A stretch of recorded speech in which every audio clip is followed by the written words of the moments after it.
ਇੱਕ ਓੰਕਾਰ ਸਤਨਾਮ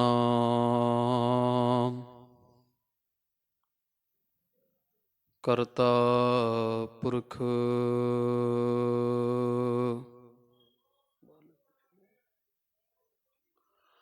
ਨਿਰਭਉ ਨਿਰਵੈਰ ਅਕਾਲ ਮੂਰਤ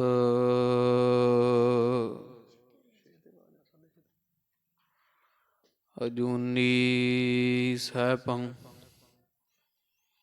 ਗੁਰ ਪ੍ਰਸਾਦ ਜਪ ਆਦਿ ਸਚ ਜੁਗਾਦ ਸਚ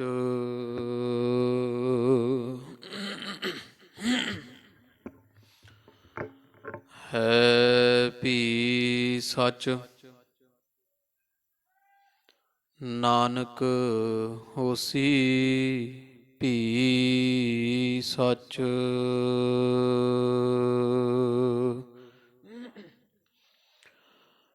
ਸ਼੍ਰੀ ਨਾਨਕ ਅੰਗਦ ਗੁਰੂ ਅਮਰਦਾਸ ਪਦ ਬੰਦ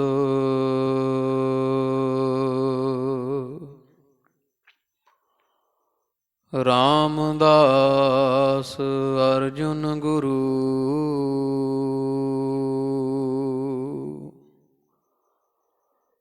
ਬਰ ਸ਼੍ਰੀ ਹਰਗੋਬਿੰਦ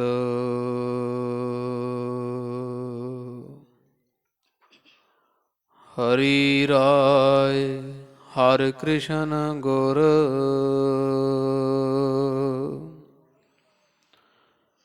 ਤੇਗ ਬਹਾਦਰ ਚੰਦ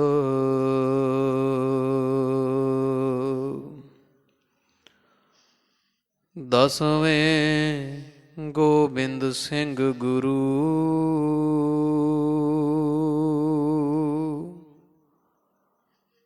ਨਮੋ ਚਰਨ ਅਰਬਿੰਦ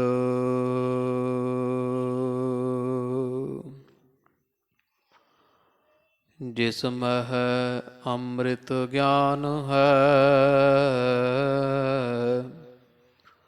ਮਾਣਿਕ ਭਗਤ ਵਿਰਾਗ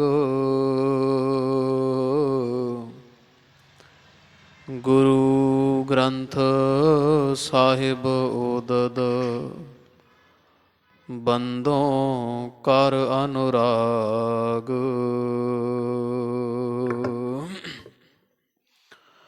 ਸ਼੍ਰੀ ਗੁਰ ਸ਼ਬਦ ਕਮਾਏ ਜਿਨ ਜੀਤੇ ਪੰਚ ਬਿਕਾਰ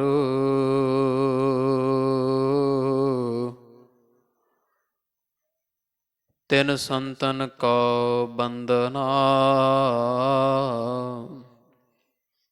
ਸਿਰ ਚਰਨਨ ਪਰ ਧਾਰ ਸਤਨਾਮ ਤਿਨ ਸੰਤਨ ਕੋ ਬੰਦਨਾ ਸਿਰ ਚਰਨਨ ਪਰ ਧਾਰ ਸਤਨਾਮ ਸ੍ਰੀ ਵਾਹਿਗੁਰੂ ਸਾਹਿਬ ਜੀਓ। ਦੋਹਰਾ ਮੰਦ ਮਸੰਦਨ ਬ੍ਰਿੰਦ ਕੋ ਸਰਾਪ ਭਇਓ ਇਸ ਭਾਏ ਤਨ ਧਰ ਸ੍ਰੀ ਗੁਰ ਦਸਮ ਬਾਰ ਸਗਰੇ ਦੇਖ ਪਾਏ ਮੰਦ ਮਸੰਦਨ ਬ੍ਰਿੰਦ ਕੋ ਸਰਾਪ ਭਇਓ ਇਸ ਭਾਏ ਤਨ ਧਰ ਸ੍ਰੀ ਗੁਰ ਦਸਮ ਬਾਰ ਸਗਰੇ ਦੇਖ ਪਾਏ। ਵਾਹਿਗੁਰੂ ਜੀ ਕਾ ਖਾਲਸਾ ਵਾਹਿਗੁਰੂ ਜੀ ਕੀ ਫਤਿਹ।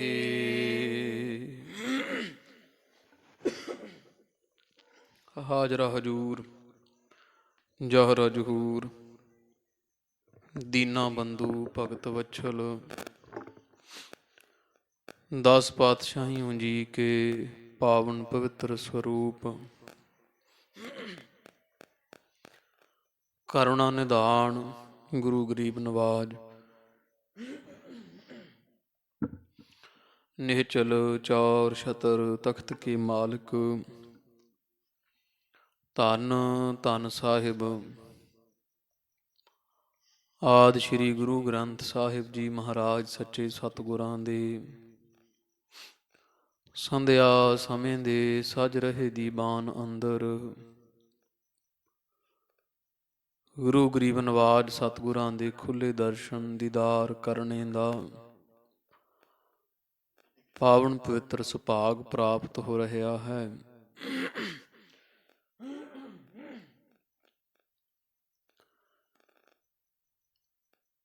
ਜਿਨਕੇ ਭਾਗ ਵੱਡੇ ਹੈ ਭਾਈ, ਤਿਨ ਸਾਧੂ ਸੰਗ ਮੁਖ ਜੁਰੇ। ਵੱਡੇ ਭਾਗਾਂ ਦੇ ਸਦਕਾ ਇਹ ਪਾਵਨ ਪਵਿੱਤਰ ਸਤ ਸੰਗਤ ਦੀਆਂ ਘੜੀਆਂ ਦਾ ਆਨੰਦ ਮਾਣਨ ਦਾ ਸੁਭਾਗ ਪ੍ਰਾਪਤ ਹੁੰਦਾ ਹੈ। ਉਮਰ ਸੋਈ ਵਿੱਚ ਲੇਖੇ ਜੋ ਯਾਦ ਸਾਈਂ ਦੀ ਗੁਜਰੇ, ਪੈਂਦੀ ਮੁਜਰੇ। ਆਪ ਨਿਤਾ ਪ੍ਰਤੀ ਗੁਰੂ ਦਰਬਾਰਾਂ ਦੀਆਂ ਹਾਜ਼ਰੀਆਂ ਭਰ ਕਰ ਲੜੀਵਾਰ ਰੂਪ ਅੰਦਰ ਚੱਲ ਰਹੀ ਧੰਨ ਧੰਨ ਸਾਹਿਬ ਸ੍ਰੀ ਗੁਰੂ ਅਰਜਨ ਦੇਵ ਜੀ ਮਹਾਰਾਜ ਜੀਆਂ ਦੇ ਪਾਵਨ ਪਵਿੱਤਰ ਇਤਿਹਾਸ ਦੀ ਅੰਮ੍ਰਿਤ ਰੂਪ ਗਾਥਾ ਸ਼ਰਵਣ ਕਰਕੇ ਆਪਣੇ ਮਨੁੱਖਾ ਅੰਜਾਮੇ ਨੂੰ, ਸਰੀਰ ਨੂੰ, ਸਮੇਂ ਨੂੰ ਸਫਲਾ ਬਣਾਉਂਦੇ ਹੋ। ਜਥਾ ਪ੍ਰਸੰਗ ਆਪਾਂ ਕੱਲ੍ਹ ਦੇ ਦੀਵਾਨ ਵਿੱਚ ਸੁਣਿਆ ਵਿਚਾਰਿਆ ਹੈ। ਅੰਮ੍ਰਿਤਸਰ ਸਾਹਿਬ ਦਾ ਪਾਵਨ ਪਵਿੱਤਰ ਸਰੋਵਰ ਜਦੋਂ ਗੁਰੂ ਅਰਜਨ ਦੇਵ ਜੀ ਮਹਾਰਾਜ ਸੱਚੇ ਪਾਤਸ਼ਾਹ ਜੀਆਂ ਸਰੋਵਰ ਦੀ ਕਾਰ ਸੇਵਾ ਆਰੰਭ ਕਰਵਾਈ, ਬੜੇ ਬੜੇ ਸਿੱਖਾਂ ਇੱਥੇ ਆਣ ਕਰ ਸੇਵਾ ਕੀਤੀ, ਹੱਥਾਂ ਨੂੰ ਸਫਲਿਆ ਬਣਾਇਆ, ਮੁਕਤੀਆਂ ਭੁਗਤੀਆਂ ਜੁਗਤੀਆਂ ਦੇ ਸਹਿਤ ਸੱਚੇ ਪਾਤਸ਼ਾਹ ਜੀਆਂ ਕਰ ਦਿੱਤੇ ਸਨ।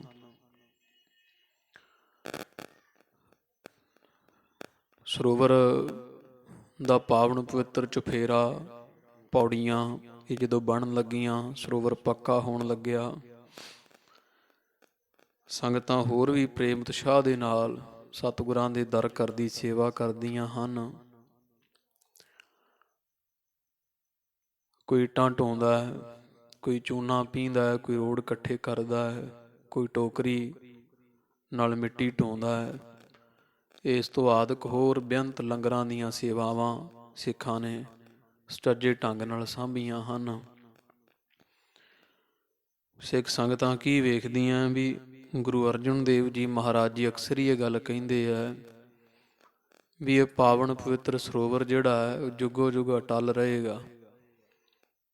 ਇਹ ਸਰੋਵਰ ਰਹਿੰਦੀ ਦੁਨੀਆ ਤੱਕ ਰਹਿਣ ਵਾਲਾ ਪਾਵਨ ਪਵਿੱਤਰ ਸਤਿਗੁਰਾਂ ਦਾ ਸਥਾਨ ਹੈ। ਪਰ ਜਦੋਂ ਸੰਗਤਾਂ ਇਹਦੀ ਸੇਵਾ ਕਰਦੀਆਂ ਹਨ ਤੇ ਵੇਖਦੀਆਂ ਵੀ ਜਿਹੜੇ ਰਾਜ ਮਿਸਤਰੀ ਆ ਨਾ, ਕਾਰੀਗਰ, ਉਹ ਅਗਲੀ ਇੱਕ ਇੱਕ ਇੱਟ ਮੱਥੇ ਵਾਲੀ ਪੌੜੀਆਂ ਦੀ ਚੂਨੇ ਨਾਲ ਲਾਈ ਜਾਂਦੇ ਆ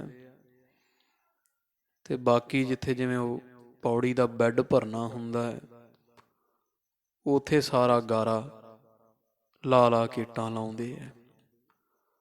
ਸੰਗਤਾਂ ਨੇ ਇਤਰਾਜ਼ ਕੀਤਾ, ਗੁਰੂ ਅਰਜਨ ਦੇਵ ਜੀ ਮਹਾਰਾਜ ਨੂੰ ਸ਼ਿਕਾਇਤ ਕੀਤੀ, ਸੱਚੇ ਪਾਤਸ਼ਾਹ ਮਹਾਰਾਜ ਤੁਹਾਡੇ ਦਰ ਕਰਦੇ ਨਿਯੁਕਤ ਕੀਤੇ ਜਿਹੜੇ ਮਸੰਦ ਹਨ, ਤੁਸੀਂ ਤਾਂ ਮਹਾਰਾਜ ਕਹਿੰਦੇ ਹੋ ਵੀ ਸਥਾਨ ਲੰਮੇ ਸਮੇਂ ਤੱਕ ਰਹਿਣ ਵਾਲਾ, ਪਰ ਇਹ ਗੱਲ ਮਹਾਰਾਜ ਉੱਥੇ ਜਾ ਕੇ ਵੇਖੀਏ ਤੇ ਮਹਾਰਾਜ ਪੁੱਛਦੇ ਕੀ ਹੋਇਆ? ਕਹਿੰਦੇ ਮਹਾਰਾਜ ਉਹ ਇੱਕ ਇੱਕ ਟਗਲੀ ਮੱਥੇ ਵਾਲੀ ਚੂਨੇ ਨਾਲ ਲਵਾਉਂਦੇ ਆ, ਵਿੱਚ ਗਾਰਾ ਭਰਾਈ ਜਾਂਦੇ ਆ। ਸੰਗਤਾਂ ਦੀ ਸ਼ਿਕਾਇਤ ਸੁਣ ਮਹਾਰਾਜ ਨੇ ਮਸੰਦਾਂ ਨੂੰ ਸੱਦਿਆ ਤੇ ਪੁੱਛਿਆ ਕਾਰਨ ਵੀ ਇਸ ਤਰ੍ਹਾਂ ਕਿਉਂ ਕਰਦੇ ਹੋ? ਸਾਰੀ ਦੀ ਸਾਰੀ ਪੌੜੀ ਚੂਨੇ ਦੀ ਬਣਾਈ ਜਾਵੇ ਤਾਂ ਕਿ ਛੇਤੀ ਟੁੱਟੇ ਨਾ। ਇਹ ਸਤਿਗੁਰਾਂ ਦੇ ਦਰ ਕਰਦੀ ਸੇਵਾ ਹੈ, ਸ਼ਰਧਾ ਭਾਵਨਾ ਨਾਲ ਕਰਨੀ ਚਾਹੀਏ। ਤੇ ਮਸੰਦਾ ਅੱਗੋਂ ਆਖਿਆ, ਮਹਾਰਾਜ ਸੱਚੇ ਪਾਤਸ਼ਾਹ ਜੀ, ਜੇ ਚੂਨੇ ਨਾਲ ਬਣਾਵਾਂਗੇ ਸਾਰੀ ਪੌੜੀ, ਸਾਰਾ ਚੂਨਾ ਲਾਈਏ ਤੇ ਮਹਾਰਾਜ ਖਰਚਾ ਬਹੁਤ ਹੋ ਜਾਣਾ ਹੈ। ਗੁਰੂ ਘਰ ਦੇ ਲੰਗਰਾਂ 'ਚ ਬੜਾ ਖਰਚਾ ਆਉਂਦਾ ਹੈ। ਨਿਤਾ ਪ੍ਰਤੀ ਆਈਆਂ ਸੰਗਤਾਂ ਨੂੰ ਸਿਰੋਂ ਪਾਓ ਦੇਣੇ, ਬਖਸ਼ਾਂ ਦੇਣੀਆਂ, ਮਿਸ਼ਰੀ, ਲਾਚੀਆਂ। ਤੇ ਮਹਾਰਾਜ ਨਿਤਾ ਪ੍ਰਤੀ ਸੰਗਤ ਵੱਧਦੀ ਹੈ, ਲੰਗਰ ਪੱਕਦੇ ਹੈ, ਰਸਤਾਂ ਪਿੰਡਾਂ 'ਚੋਂ ਅੰਨ ਦਾਣੇ ਚੌਲ ਮਹਾਰਾਜ ਮੁੱਲ ਲਈਦੇ ਆ। ਸਾਰਾ ਕੁਝ ਹੀ ਮਾਇਆ ਨਾਲ ਚੱਲਣਾ ਹੈ।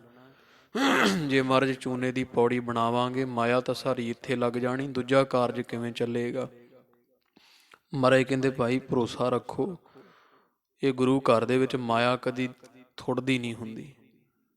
ਤੋਟ ਨਾ ਆਵੇ ਵੱਧ ਹੋ ਜਾਈ, ਇੱਥੇ ਖਜ਼ਾਨੇ ਵੱਧਦੇ ਹੀ। ਗੁਰੂ ਨਾਨਕ ਪਾਤਸ਼ਾਹ ਦਾ ਪੂਰੇ ਦਾ ਘਰ ਬਣ ਰਿਹਾ ਤੇ ਪੂਰੇ ਦਾ ਖਜ਼ਾਨਾ ਵੀ ਪੂਰਾ ਹੈ ਉਹਦੇ ਵਾਂਗੂ। ਸਤ ਬਚਨ ਮਹਾਰਾਜ ਐਂ ਕਰਾਂਗੇ ਕਹਿ ਕੇ ਚਲੇ ਗਏ।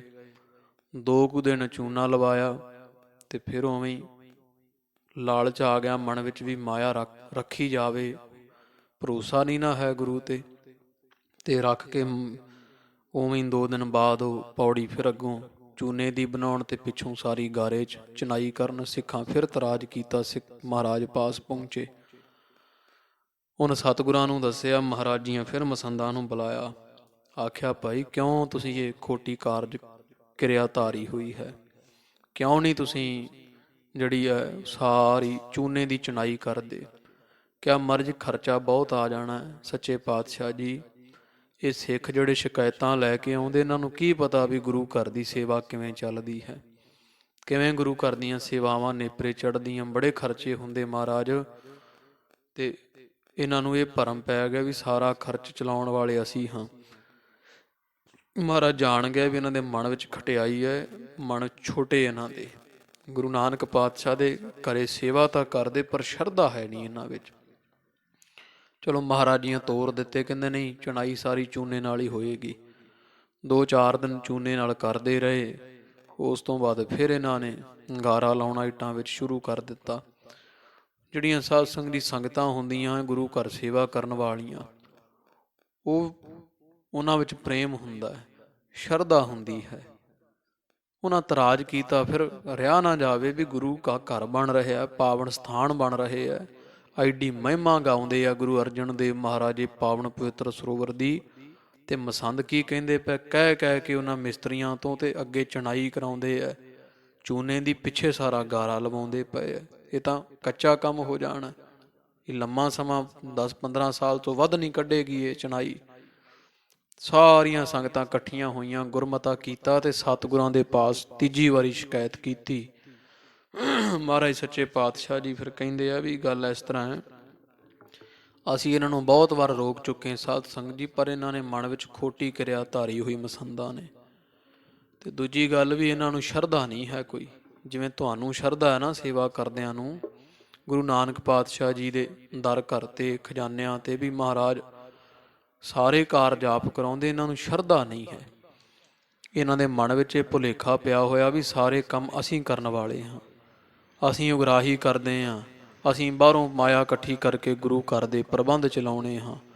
ਮੈਂ ਕੀਤਾ, ਮੈਂ ਕਰਾਂਗਾ, ਅਸੀਂ ਕਰ ਸਕਦੇ ਹਾਂ। ਮਹਾਰਾਜ ਸੱਚੇ ਪਾਤਸ਼ਾਹ ਜੀ ਸੰਗਤਾਂ ਨੂੰ ਕਹਿੰਦੇ ਆ ਵੀ ਇਹਨਾਂ ਦੇ ਮਨ ਵਿੱਚ ਹਉਮੈ ਇਸ ਗੱਲ ਦੀ ਤੇ ਭਰਮ ਪਿਆ ਹੋਇਆ ਵੀ ਸਾਰਾ ਕਰਤੇ ਧਰਤੇ ਅਸੀਂ ਹਾਂ, ਅਸੀਂ ਸਾਰਾ ਕੁਝ ਲੈ ਕੇ ਆਉਂਦੇ ਹਾਂ, ਸਾਡਾ ਕੀਤਾ ਸਾਰਾ ਕੁਝ ਹੁੰਦਾ ਹੈ।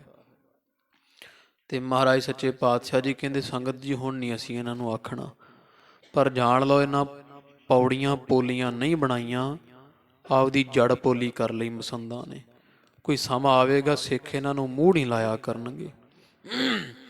ਇਹ ਆਪਣੀ ਇਸ ਕਰਨੀ ਦੀ ਜਿਹੜੀ ਸਜ਼ਾ ਕਰਨੀ ਦਾ ਫਲ ਫਿਰ ਭੁਗਤਣਗੇ, ਫਿਰ ਪਛਤਾਉਣਗੇ। ਤੋ ਮਹਾਰਾਜ ਦੇ ਫਿਰ ਉਹ ਬਚਨ ਸਾਧ ਸੰਗਤ ਜੀ 10ਵੇਂ ਪਾਤਸ਼ਾਹ ਵੇਲੇ ਪੂਰੇ ਹੋਏ ਸੀ, ਜਦੋਂ ਮਸੰਦ ਬਹੁਤੀਆਂ ਹੀ ਖੁਟਿਆਈਆਂ ਤੇ ਉਤਰਦੇ ਆਏ ਇੱਥੋਂ। ਪੌੜੀਆਂ ਕੱਚੀਆਂ ਬਣਾਉਣ ਤੋਂ ਗੱਲ ਸ਼ੁਰੂ ਹੋਈ ਸੀ ਤੇ ਗਿਰਾਵਟ ਇਹਨਾਂ ਦੇ ਜੀਵਨ 'ਚ ਆਉਂਦੀ ਇੰਨੇ ਗਿਰ ਗਏ ਸੀ, ਫਿਰ ਵਿਸ਼ੇ ਭੋਗਣ ਲੱਗ ਪਏ ਸਨ। ਮਸੰਦ ਹੁੰਦੇ ਸੀ ਮਨਸੰਦ, ਜਿਹੜੇ ਸੱਚੇ ਪਾਤਸ਼ਾਹ ਜੀਆਂ ਨਿਯੁਕਤ ਕੀਤੇ ਸੀ ਵੀ ਪਿੰਡਾਂ ਦੇ ਵਿੱਚੋਂ ਜਿਹੜੀਆਂ ਵਿਦੇਸ਼ਾਂ ਦੂਰ ਸੰਗਤਾਂ ਰਹਿੰਦੀਆਂ ਉਹ ਨਹੀਂ ਨੇਤਾ ਪ੍ਰਤੀ ਆ ਸਕਦੀਆਂ, ਉਹਨਾਂ ਦੇ ਦਸਵੰਧ ਦੀ ਮਾਇਆ ਲਿਆ ਕੇ ਪ੍ਰਚਾਰ ਕਰਨਾ ਬਾਹਰ, ਤੇ ਦਸਵੰਧ ਦੀ ਮਾਇਆ ਲਿਆ ਕੇ ਗੁਰੂ ਘਰੇ ਪਹੁੰਚਾਉਣੀ, ਤੇ ਸਾਰਾ ਕਾਰੋਬਾਰ ਇਹ ਮਸੰਦਾਂ ਦੇ ਹੱਥ ਵਿੱਚ ਹੁੰਦਾ ਸੀ। ਤੇ 10ਵੇਂ ਪਾਤਸ਼ਾਹ ਵੇਲੇ ਬਹੁਤੇ ਹੀ ਗਿਰ ਗਏ, ਵਿਗੜ ਗਏ ਸਨ। ਫਿਰ ਮਹਾਰਾਜ ਨੇ ਇਹਨਾਂ ਨੂੰ ਅੱਗ ਲਾ ਸਾੜਿਆ ਸੀ, ਕੜਾਹਿਆਂ ਵਿੱਚ ਤਲਿਆ ਸੀ। ਚੇਤੋ ਵਰਗੇ ਮਸੰਦ ਨੂੰ ਸੱਚੇ ਪਾਤਸ਼ਾਹ ਜੀਆਂ ਗੁੜ ਪਾ ਕੇ ਇਹਨੂੰ ਸਾੜਿਆ ਸੀ, ਤਲਿਆ ਸੀ। ਉਹ ਪ੍ਰਸੰਗ ਅਗਲੀਆਂ 10ਵੇਂ ਪਾਤਸ਼ਾਹ ਮਹਾਰਾਜ ਜੀ ਦੀਆਂ ਸਿਫਤਾਂ ਸਲਾਘਾਂ ਦੇ ਵਿੱਚ ਸਾਰੇ ਪ੍ਰਸੰਗ ਆਉਣਗੇ। ਤੋ ਇਸ ਤਰ੍ਹਾਂ ਗੁਰੂ ਅਰਜਨ ਦੇਵ ਜੀ ਮਹਾਰਾਜ ਦੀਆਂ ਭਵਿੱਖਤ ਬਚਨ ਕਹਿ ਦਿੱਤੇ ਸੀ ਜਦੋਂ ਇਹਨਾਂ ਨੇ ਪੌੜੀਆਂ ਵਿੱਚ ਗਾਰਾ ਲਾਇਆ ਅੰਮ੍ਰਿਤਸਰ ਸਾਹਿਬ। ਮਹਾਰਾਜ ਕਹਿੰਦੇ ਨਾ ਆਪਦੀ ਜੜ ਆਪ ਪੋਲੀ ਕਰ ਲਈ ਹੈ। ਇਹ ਕਥਾ ਆਪਾਂ ਕੱਲ੍ਹ ਸੁਣੀ ਹੈ। ਅੱਗੇ ਸਾਧ ਸੰਗਤ ਜੀ ਜਿਵੇਂ ਕਥਾ ਆਉਂਦੀ ਹੈ ਉਵੇਂ ਆਪਾਂ ਚਿੱਤ ਬਿਰਤੀ ਇਕਾਗਰ ਕਰ ਸ਼ਰਵਣ ਕਰੀਏ। ਕਿਵੇਂ ਫਿਰ ਸੱਚੇ ਪਾਤਸ਼ਾਹ ਮਹਾਰਾਜ ਦੇ ਘਰ ਵਿੱਚ ਅਕਾਲ ਪੁਰਖ ਪ੍ਰਭੂ ਪਰਮੇਸ਼ਰ ਆਪ ਸੇਵਾ ਕਰਨ ਵਾਸਤੇ ਆਇਆ। ਇਹ ਪ੍ਰਸੰਗ ਪਾਵਨ ਪਵਿੱਤਰ ਸਰੋਵਰ ਦੀ ਮਹਿਮਾ ਦਾ ਆ ਰਿਹਾ ਹੈ। ਚਿੱਤ ਬਿਰਤੀ ਇਕਾਗਰ ਕਰ ਰਸਨਾ ਕਰੋ ਜੀ ਪਵਿੱਤਰ, ਆਖੋ ਜੀ ਸਤਨਾਮ ਸ਼੍ਰੀ ਵਾਹਿਗੁਰੂ ਸਾਹਿਬ ਜੀ। ਸਤਨਾਮ ਸ਼੍ਰੀ ਵਾਹਿਗੁਰੂ ਸਾਹਿਬ ਜੀ। ਦੋਹਰਾ ਮੰਦ ਮਸੰਦਨ ਬ੍ਰਿੰਦ ਕੋ। ਤੋ ਗੁਰੂ ਗਰੀਬ ਨਿਵਾਜ ਸੱਚੇ ਪਾਤਸ਼ਾਹ ਜੀਆਂ ਦੀ ਸਿਫਤ ਵਿੱਚ ਉਹ ਕਵੀ ਜੀ ਲਿਖ ਰਹੇ, ਕਵੀ ਸੰਤੋਖ ਸਿੰਘ ਜੀ ਕਹਿੰਦੇ ਆ ਕਿ ਇਸ ਤਰ੍ਹਾਂ ਫਿਰ ਇਹ ਜਿਹੜੇ ਭੈੜੀ ਬਿਰਤੀ ਵਾਲੇ ਮਸੰਦ ਸਨ, ਜਿਨ੍ਹਾਂ ਗੁਰੂ ਘਰ ਦੀ ਸੇਵਾ ਕਰਦਿਆਂ ਇੱਟਾਂ ਦੇ ਵਿੱਚ ਚੂਨੇ ਦੀ ਥਾਂ ਗਾਰਾ ਲਾਇਆ ਸੀ। ਸਰਾਪ ਭਇਓ ਇਸ ਪਾਏ। ਇਸ ਤਰ੍ਹਾਂ ਗੁਰੂ ਅਰਜਨ ਦੇਵ ਜੀ ਮਹਾਰਾਜ ਜੀ ਦੇ ਮੁਖੋਂ ਇਹਨਾਂ ਨੂੰ ਸਰਾਪ ਦੇ ਬਚਨ ਹੋਏ ਸੀ ਵੀ ਇਹ ਇੱਟਾਂ ਨਹੀਂ ਪੋਲੀਆਂ, ਪੌੜੀਆਂ ਨਹੀਂ ਪੋਲੀਆਂ, ਇਹ ਮਸੰਦਾਂ ਨੇ ਆਪਦੀ ਜੜ ਪੋਲੀ ਕੀਤੀ, ਇਹਦਾ ਨਤੀਜਾ ਭੁਗਤਣਗੇ। ਸੱਚੇ ਪਾਤਸ਼ਾਹ ਜੀਆਂ ਨੂੰ ਸੱਚੇ ਪਾਤਸ਼ਾਹ ਜੀਆਂ ਦੇ ਪਵਿੱਤਰ ਮੁਖ ਤੋਂ ਇਹ ਮਸੰਦਾਂ ਨੂੰ ਇਸ ਤਰ੍ਹਾਂ ਸਰਾਪ ਹੋਇਆ ਹੈ। ਧੰਨ ਧਰ ਸ੍ਰੀ ਗੁਰ ਦਸਮ ਬਾਰ। ਤੇ ਇਹ ਸਰਾਪ ਪੂਰਾ ਕਦੋਂ ਹੋਇਆ? ਕਵੀ ਜੀ ਕਹਿੰਦੇ ਜਦੋਂ ਗੁਰੂ ਨਾਨਕ ਪਾਤਸ਼ਾਹ ਮਹਾਰਾਜ ਜੀ ਨੇ 10ਵੇਂ ਪਾਤਸ਼ਾਹ ਦਾ ਪਵਿੱਤਰ ਸਰੂਪ ਧਾਰਿਆ। ਗੁਰੂ ਨਾਨਕ ਪਾਤਸ਼ਾਹ ਜੀ ਜਦੋਂ ਧੰਨ ਧੰਨ ਸਾਹਿਬ ਸ੍ਰੀ ਗੁਰੂ ਗੋਬਿੰਦ ਸਿੰਘ ਸਾਹਿਬ ਜੀ ਮਹਾਰਾਜ ਸਜੇ ਸਨ, ਸਗਰੇ ਦਏ ਖਪਾਏ। ਤੇ ਉਦੋਂ ਸਾਰੇ ਮਸੰਦ ਹਜ਼ੂਰ ਨੇ ਖਪਾ ਦਿੱਤੇ ਸੀ। ਫਿਰ ਸਾੜੇ ਬਨ ਕੇ ਮਹਾਰਾਜ ਨੇ ਕਈਆਂ ਨੂੰ ਜਦੋਂ ਇਹ ਖਟਿਆਈ ਕਰਨ ਲੱਗੇ ਨਾ, ਉਹ ਸਾਧ ਸੰਗਤ ਜੀ ਕਹਿੰਦੇ ਇੱਕ ਵਾਰੀ ਅਨੰਦਪੁਰ ਸਾਹਿਬ ਮਹਾਰਾਜ ਸਜੇ ਸੀ ਗੁਰੂ ਕਲਗੀਧਰ ਪਾਤਸ਼ਾਹ ਜੀ, ਬੜੀਆਂ ਰੌਣਕਾਂ ਅਨੰਦਪੁਰ ਸਾਹਿਬ ਦੀਆਂ। ਤੇ ਆ ਜਿਹੜੇ ਮਰਾਸੀ ਹੁੰਦੇ ਭੰਡ, ਇਹ ਆਏ ਸੀ ਇੱਥੇ ਅਨੰਦਪੁਰ ਸਾਹਿਬ। ਤੇ ਗੁਰੂ ਕਲਗੀਧਰ ਪਾਤਸ਼ਾਹ ਮਹਾਰਾਜ ਨੂੰ ਕਹਿੰਦੇ ਮਹਾਰਾਜ ਅਸੀਂ ਤਮਾਸ਼ਾ ਵਿਖਾਈਏ ਤੁਹਾਨੂੰ। ਮਹਾਰਾਜ ਕਹਿੰਦੇ ਕੀ ਕਰਦੇ ਹੋ? ਕਹਿੰਦੇ ਜੀ ਅਸੀਂ ਨਕਲ ਜਿਹਦੀ ਕਹੋ ਉਹਦੀ ਨਕਲ ਹੀ ਲਾ ਲਵਾਂਗੇ। ਤੇ ਮਹਾਰਾਜ ਸੱਚੇ ਪਾਤਸ਼ਾਹ ਜੀ ਕੋਲ ਸ਼ਿਕਾਇਤਾਂ ਆਈਆਂ ਸੀ ਇਹਨਾਂ ਮਸੰਦਾਂ ਦੀਆਂ ਪਹਿਲਾਂ ਹੀ। ਤੇ ਗਰੀਬ ਨਵਾਜ ਉਹਨਾਂ ਨੂੰ ਕਹਿੰਦੇ ਭਾਈ ਫਿਰ ਐਂ ਕਰੋ, ਮਸੰਦਾਂ ਦੀ ਨਕਲ ਲਾ ਕੇ ਵਿਖਾਓ ਸਾਨੂੰ। ਤੇ ਉਹ ਜਿਹੜਾ ਇਹਨਾਂ ਭੰਡਾਂ ਵਿੱਚੋਂ ਜਿਹੜਾ ਮੋਟਾ ਤਾਜ਼ਾ ਸੀ ਉਹ ਤਾਂ ਬਣ ਗਿਆ ਮਸੰਦ। ਕਹਿੰਦਾ ਜੀ ਹੁਣੇ ਲਾ ਕੇ ਵਿਖਾਉਣੇ ਆ, ਤੇ ਆਹ 5-4 ਸਿੱਖ ਦੇ ਦਿਓ ਜੀ ਸਾਨੂੰ ਨਾਲ ਨਕਲ ਵਿੱਚ ਸ਼ਾਮਲ ਕਰਨ ਵਾਸਤੇ। ਨਾਟਕ ਖੇਡਣ ਲੱਗ ਗਏ, ਮਸੰਦਾਂ ਦੀ ਨਕਲ ਕਰਕੇ ਵਿਖਾਉਣ। ਉਹ ਭੰਡ ਜਿਹੜਾ ਸੀ ਉਹ ਮਸੰਦ ਬਣ ਗਿਆ। ਤੇ ਫਿਰ ਸਾਰਾ ਹੀ ਉਹ ਵਿਖਾਇਆ ਵੀ ਐਂ ਘਰਾਂ 'ਚ ਜਾਂਦੇ ਕੀ ਕੁਝ ਕਰਦੇ, ਵਿਖਾਉਣ ਲੱਗ ਪਏ। ਉਹ ਜਿਹੜਾ ਮੋਟਾ ਤਾਜ਼ਾ ਸੀ ਨਾ ਮਰਾਸੀ ਭੰਡ, ਉਹ ਬਣ ਗਿਆ ਮਸੰਦ। ਤੇ ਚਿੱਟਾ ਚੋਲਾ ਲੰਮਾ ਗੋਡਿਆਂ ਤੀਕਰ ਪਾਇਆ, ਹੱਥ ਵਿੱਚ ਮਾਲਾ ਫੜ ਲਈ। ਤੇ ਇਸ ਤਰ੍ਹਾਂ ਤੁਰਦਾ ਤੇ ਉਹ ਫਿਰ ਗਰੀਬ ਸਿੱਖ ਦੇ ਘਰੇ ਜਾਂਦਾ। ਇਹ ਵਿਖਾਉਂਦੇ ਨਾਟਕ ਹੀ ਪਏ ਸੀ ਸਾਰਾ ਉੱਥੇ ਅਨੰਦਪੁਰ ਸਾਹਿਬ ਵੀ ਐਂ ਕਰਦੇ ਆ। ਤੇ ਜਾ ਕੇ ਗਰੀਬ ਸਿੱਖ ਦੇ ਘਰੇ ਗਏ, ਨਾਲ 5-7 ਜਿਹੜੇ ਨਾਲ ਆਪਦੇ ਚੇਲੇ ਰੱਖੇ ਹੋਏ, ਤੇ ਗਰੀਬ ਸਿੱਖ ਦੇ ਘਰੇ ਜਾ ਕੇ ਬਹਿ ਜਾਂਦੇ ਆ। ਤੇ ਬੈਠ ਕੇ ਉਹ ਕਹਿੰਦਾ ਲਿਆਓ ਜੀ ਆਏ ਆ, ਤੇ ਇਹ ਗੁਰੂ ਕੇ ਆਏ ਆ, ਤੇ ਇਹਨਾਂ ਨੂੰ ਪ੍ਰਸ਼ਾਦਾ ਛਕਾਓ। ਉਹ ਨਾਲ ਦਾ ਜਿਹੜਾ ਰੱਖਿਆ ਹੁੰਦਾ ਉਹ ਆਖੇ ਵੀ ਇਹ ਗੁਰੂ ਕੇ ਆਏ, ਇਹਨਾਂ ਨੂੰ ਪ੍ਰਸ਼ਾਦਾ ਛਕਾਓ ਭਾਈ। ਤੇ ਛਕਾਉਣਾ ਪ੍ਰਸ਼ਾਦਾ ਜਿਹੜਾ ਚੱਜ ਨਾਲ ਛਕਾਉਣਾ ਹੈ। ਉਹ ਸਿੱਖ ਸੀ ਜਿਹੜਾ, ਉਹਨੇ ਵਿਚਾਰੇ ਨੇ ਗਰੀਬ ਸੀ, ਉਹਨੇ ਆਪਦੇ ਲਈ ਪੂਰਾ ਜ਼ੋਰ ਲਾਇਆ ਤੇ ਦਾਲ ਬਣਾ ਕਰਕੇ ਜਿਹੋ ਜੀ ਬਣੀ ਬਿਨਾ ਤੜਕੇ ਤੋਂ ਤੇ ਸੁੱਕੇ ਪ੍ਰਸ਼ਾਦੇ ਬੜੇ ਸ਼ਰਧਾ ਨਾਲ ਲਾ ਕੇ ਅੱਗੇ ਰੱਖੇ। ਤੇ ਉਹ ਮਸੰਦ ਨੇ ਮਾਰੀ ਲੱਤ ਤੇ ਉਹਦੀ ਸਾਰੀ ਸਬਜ਼ੀ ਤੇ ਰੋਟੀਆਂ ਥਾਲ ਖਿਲਾਰ ਦਿੱਤਾ। 2-4 ਲੱਤਾਂ ਸਿੱਖ ਦੇ ਕੱਢ ਮਾਰੀਆਂ। ਕਹਿੰਦਾ ਓਏ ਤੈਨੂੰ ਪਤਾ ਨਹੀਂ ਗੁਰੂ ਕੇ ਆਏ, ਤੈਨੂੰ ਗੁਰੂ ਕਿਆਂ ਤੋਂ ਅਸੀਂ ਖਾਰਜ ਕਰਵਾ ਦਿਆਂਗੇ। ਇਹੋ ਜਿਹਾ ਪ੍ਰਸ਼ਾਦਾ ਸਾਡੇ ਕੁੱਤੇ ਨਹੀਂ ਛਕਦੇ। ਇਸ ਤਰ੍ਹਾਂ ਬੋਲਿਆ। ਉਹ ਕਹਿੰਦਾ ਮਹਾਰਾਜ ਮੇਰੇ ਕੋਲ ਹੈ ਹੀ ਇਹ ਕੁਝ, ਮੈਂ ਕੀ ਛਕਾਵਾਂ। ਕਹਿੰਦਾ ਉਹ ਤੈਨੂੰ ਜਿੱਥੋਂ ਮਰਜ਼ੀ ਹਾਜ਼ਰ ਕਰ, ਨਹੀਂ ਤਾਂ ਗੁਰੂ ਕਿਆਂ ਤੋਂ ਤੈਨੂੰ ਖਾਰਜ ਕਰਵਾ ਦੇਣਾ ਸੀ। ਉਹ ਡਰ ਗਿਆ। ਉਹ ਸਿੰਘਣੀ ਕਹਿੰਦੀ ਉਹ ਸਿੱਖ ਦੀ ਵੀ ਕੀ ਹੋਣ ਲੱਗਾ ਵੀ ਚਲੋ ਐਂ ਕਰੋ ਵੀ ਘਰੇ ਮੇਰੇ ਕੋਈ ਗਹਿਣੇ ਗੱਟੇ ਬਸਤਰ ਵੇਚ ਆਈਏ ਤੇ ਕਿਉਂ ਗੁਰੂ ਕਿਆਂ ਦੋ ਆਪਾਂ ਪੈ ਰੱਖੀਏ, ਇਹਨਾਂ ਦੀ ਸਿੱਖੀ ਤੋਂ ਆਪਾਂ ਨੂੰ ਖਾਰਜ ਨਾ ਕਰਵਾ ਦੇਣ ਗੁਰੂ ਕਲਗੀਧਰ ਪਾਤਸ਼ਾਹ ਨੂੰ ਕਹਿ ਕੇ। ਚਲੋ ਸਿੱਖ ਨੇ ਗਹਿਣੇ ਵੇਚੇ, ਸਾਰੇ ਗਹਿਣੇ ਗੱਟੇ ਵੇਚ ਕੇ ਦਾ ਪ੍ਰਸ਼ਾਦਾ ਪਾਣੀ ਸੋਹਣਾ ਕੀਤਾ ਤੇ ਇਹਨਾਂ ਉੱਥੇ ਸ਼ਰਾਬਾਂ ਪੀਤੀਆਂ। ਉਵੇਂ ਹੀ ਵਿਖਾਉਣ ਉਹ ਭੰਡ ਜਿਵੇਂ ਕਰ ਕਰਕੇ। ਤੇ ਜਦੋਂ ਫਿਰ ਤੁਰਨ ਲੱਗੇ ਕਹਿੰਦੇ ਲਿਆਓ ਬਈ ਹੁਣ ਦਸਵੰਧ ਲਿਆਓ ਗੁਰੂ ਕੇ ਉੱਥੇ ਹਾਜ਼ਰ ਕਰਨ ਵਾਸਤੇ, ਅਨੰਦਪੁਰ ਵਾਸਤੇ। ਉਹ ਕਹਿੰਦੇ ਮਹਾਰਾਜ ਹੁਣ ਤਾਂ ਕੁਝ ਨਹੀਂ ਰਿਹਾ, ਵੀ ਸਾਡੇ ਘਰੇ ਜਿਹੜੇ ਗਹਿਣੇ ਸੀ ਉਹ ਅਸੀਂ ਪ੍ਰਸ਼ਾਦਾ ਪਾਣੀ ਕਰ ਦਿੱਤਾ, ਹੁਣ ਤਾਂ ਸਾਡੇ ਕੋਲ ਕੁਝ ਨਹੀਂ ਹੈ। ਇਹ ਸੁਣ ਕੇ ਉਹਨੇ ਜ਼ੋਰ ਦੀ ਕੱਢ ਕੇ ਲੱਤ ਫੇਰ ਸਿੱਖ ਦੇ ਸਿਰ ਵਿੱਚ ਲੱਤ ਮਾਰੀ, ਵੱਖੀ ਵਿੱਚ ਕੰਡ ਵਿੱਚ ਲੱਤਾਂ ਮਾਰੀਆਂ, ਕੁੱਟਮਾਰ ਕਰਨ। ਇਹ ਸਾਰਾ ਪ੍ਰਸੰਗ ਜਿਹੜਾ ਸਾਧ ਸੰਗਤ ਜੀ ਗੁਰੂ ਕਲਗੀਧਰ ਪਾਤਸ਼ਾਹ ਜੀ ਵੇਖ ਰਹੇ ਸੀ, ਭੰਡ ਕਰ ਰਹੇ ਸੀ ਨਾਟਕ। ਗਰੀਬ ਨਵਾਜ ਆਪਣੇ ਆਸਣ ਤੋਂ ਖੜੇ ਹੋ ਗਏ। ਮਸੰਦ ਉੱਥੇ ਕੁਝ ਕੁ ਮਸੰਦ ਇੱਥੇ ਸੀਗੇ ਅਨੰਦਪੁਰ ਸਾਹਿਬ ਉਦੋਂ ਹਾਜ਼ਰ। ਗਰੀਬ ਨਵਾਜ ਦੇ ਨੇਤਰ ਲਾਲ ਹੋ ਗਏ। ਮਹਾਰਾਜ ਕਹਿੰਦੇ ਉਹ ਇਹ ਸਾਡੇ ਸਿੱਖਾਂ ਨਾਲ, ਗਰੀਬਾਂ ਸਿੱਖਾਂ ਦੇ ਨਾਲ ਘਰਾਂ 'ਚ ਜਾ ਕੇ ਐਂ ਕਰਦੇ ਆ। ਭਾਈ ਦਇਆ ਸਿੰਘ ਨੂੰ ਮਹਾਰਾਜ ਕਹਿੰਦੇ ਜਿੱਥੇ ਜਿੱਥੇ ਸੀ ਮਸੰਦ ਬੈਠੇ ਲਿਆਓ ਨੂੜ ਕੇ ਸਾਰੇ। ਮਹਾਰਾਜ ਨੇ ਮੰਗਾ ਲਏ, ਮੁਸ਼ਕਾਂ ਬੰਨ ਕੇ ਫਿਰ ਸਿੰਘਾਂ ਨੇ ਪਕੜ ਕੇ ਲਿਆਂਦੇ ਕੇ ਲਿਆ ਕੇ ਫਿਰ ਮਹਾਰਾਜ ਸੱਚੇ ਪਾਤਸ਼ਾਹ ਜੀ ਫਿਰ ਪੁੱਛਿਆ, ਸਾਰਾ ਕੁਝ ਦੱਸੀ ਗਏ ਮਹਾਰਾਜ ਵੀ ਸੱਚਮੁੱਚ ਅਸੀਂ ਸੰਗਤਾਂ ਇਕੱਠੀਆਂ ਸਭ ਫਿਰ ਬੋਲ ਪਈਆਂ ਸੰਗਤਾਂ, ਮਹਾਰਾਜ ਇਹ ਸਾਡੇ ਨਗਰ ਵਿੱਚ ਐਂ ਕੀਤਾ ਇਹਨਾਂ ਨੇ, ਇਸ ਤਰ੍ਹਾਂ ਸ਼ਰਾਬਾਂ ਪੀਂਦੇ ਵੇਸਵਾ ਨਾਲ ਰੱਖਦੇ ਆ। ਇਹੋ ਜਿਹੇ ਜਦੋਂ ਸੋਹਣੇ ਸੱਚੇ ਪਾਤਸ਼ਾਹ ਦੀਆਂ ਕਾਰਨਾਮੇ, ਫਿਰ ਮਹਾਰਾਜ ਕਹਿੰਦੇ ਵੀ ਤੇਲ ਦੇ ਕੜਾਏ ਤੱਤੇ ਕਰੋ। ਹੁਣ ਇਹਨਾਂ ਤੇਲ ਹੈ ਨਹੀਂ ਸੀ। ਮਹਾਰਾਜ ਨੇ ਆਪਦਾ ਬਰਸ਼ਾ ਦੇ ਕੇ ਭਾਈ ਦਇਆ ਸਿੰਘ ਨੂੰ ਕਹਿੰਦੇ ਖੂਹ ਤੇ ਰੱਖ ਦਿਓ, ਇੱਕ ਪਾਸਿਓ ਲੰਗਰ ਤਿਆਰ ਕਰੋ, ਦੀਵਾਨ ਸਜਾ ਲਏ ਮਹਾਰਾਜ ਨੇ, ਸੰਗਤਾਂ ਵਾਸਤੇ ਲੰਗਰ ਤਿਆਰ ਕਰੋ। ਮਹਾਰਾਜ ਨੇ ਬਰਸ਼ਾ ਖੂਹ ਤੇ ਰਖਾ ਦਿੱਤਾ ਆਪਦਾ। ਇੱਕ ਪਾਸੋਂ ਕਹਿੰਦੇ ਕੱਢੀ ਜਾਓ ਡੋਲ ਪਾ ਕੇ ਰੱਸੇ ਤੇ, ਇੱਕ ਪਾਸੋਂ ਪਾਣੀ ਨਿਕਲੂ, ਇੱਕ ਪਾਸੋਂ ਤੇਲ ਨਿਕਲੇਗਾ। ਇੱਕ ਪਾਸੋਂ ਸਿੱਖਾਂ ਨੇ ਪਾਣੀ ਕੱਢ ਕੇ ਇੱਕ ਹੀ ਖੂਹ ਚੋਂ ਉੱਤੇ ਬਰਸ਼ਾ ਰੱਖ ਕੇ ਖੂਹ ਦੇ ਵਿਚਾਲੇ ਇੱਕ ਪਾਸੋਂ ਪਾਣੀ ਕੱਢ ਕੇ ਲੰਗਰ ਤਿਆਰ ਕੀਤਾ ਤੇ ਦੂਜੇ ਪਾਸੋਂ ਕੱਢ ਕੇ ਤੇਲ ਤੇ ਕੜਾਹਿਆਂ 'ਚ ਪਾ ਕੇ ਗਰਮ ਕੀਤਾ। ਤੇ ਸੱਚੇ ਪਾਤਸ਼ਾਹ ਫਿਰ ਜਿੰਨੇ ਕਿਸੇ ਨੇ ਪਾਪ ਕੀਤੀ ਉਹੋ ਜਿਹੀ ਸਜ਼ਾ ਦਿੱਤੀ। ਚੇਤੋ ਮਸੰਦ ਮਹਾਰਾਜ ਨਾਲ ਫਿਰ ਤਿੰਗੜਿਆ ਸੀ, ਬੜਾ ਬੋਲਿਆ ਮਹਾਰਾਜ ਨੂੰ ਵੀ ਤੁਹਾਡੀ ਉਮਰ ਛੋਟੀ ਹੈ, ਤੁਹਾਨੂੰ ਨਹੀਂ ਪਤਾ ਗੁਰੂ ਘਰ ਦੇ ਪ੍ਰਬੰਧ ਕਿਵੇਂ ਚੱਲਦੇ ਆ। ਹੋਰ ਸੱਚੇ ਪਾਤਸ਼ਾਹ ਨੂੰ ਅਨਾਬ ਸ਼ਨਾਬ ਬੋਲਿਆ, ਗੁਰੂ ਘਰ ਦੀ ਸ਼ਾਨ ਖਿਲਾਫ ਬੋਲਿਆ, ਗੁਰੂ ਘਰ ਖਿਲਾਫ ਬੋਲਿਆ। ਮਹਾਰਾਜ ਨੇ ਫਿਰ ਗੁੜ ਤੱਤਾ ਕਰਕੇ ਦੇ ਸਿਰ ਵਿੱਚ ਪਵਾਇਆ ਸੀ। ਉਹ ਕਵੀ ਜੀ ਦੱਸ ਰਹੇ ਆ ਵੀ ਗੁਰੂ ਅਰਜਨ ਦੇਵ ਮਹਾਰਾਜ ਦਾ ਸਰਾਪ ਇਹਨਾਂ ਮਸੰਦਾਂ ਨੂੰ ਹੋਇਆ ਸੀਗਾ ਜਦੋਂ ਇਹਨਾਂ ਪੌੜੀਆਂ ਵਿੱਚ ਗਾਰਾ ਲਾਇਆ ਸੀ।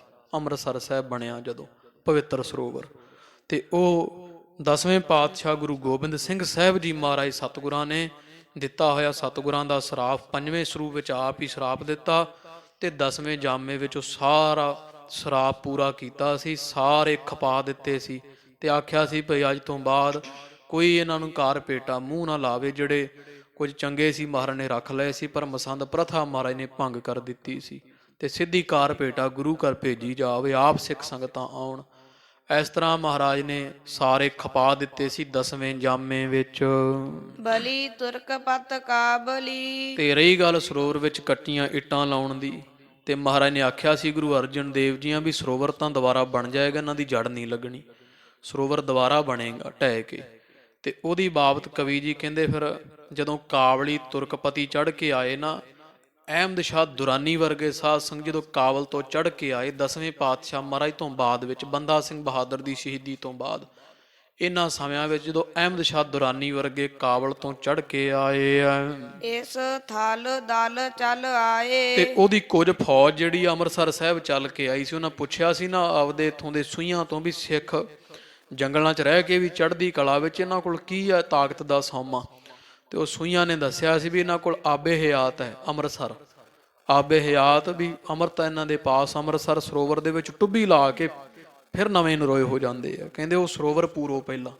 ਤੇ ਉਹ ਅਹਿਮਦ ਸ਼ਾਹ ਦੁਰਾਨੀ ਦੇ ਸਮੇਂ ਉਹਦੀ ਇੱਕ ਫੌਜ ਦੀ ਟੁਕੜੀ ਅੰਮ੍ਰਿਤਸਰ ਸਾਹਿਬ ਚੱਲ ਕੇ ਜਦੋਂ ਮੱਸੇ ਰੰਘੜ ਨੂੰ ਫਿਰ ਬਹਾਇਆ ਇਹਨਾਂ ਨੇ, ਇੱਥੇ ਕੰਜਰੀਆਂ ਨਚਾਈਆਂ ਅੰਮ੍ਰਿਤਸਰ ਸਾਹਿਬ ਦੇ ਹਰਿਮੰਦਰ ਸਾਹਿਬ ਪਾਵਨ ਸਥਾਨ ਤੇ।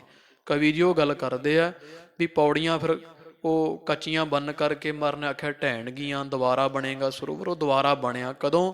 ਜਦੋਂ ਤੁਰਕਾਂ ਨੇ ਸਰੋਵਰ ਪੂਰਿਆ ਸੀ।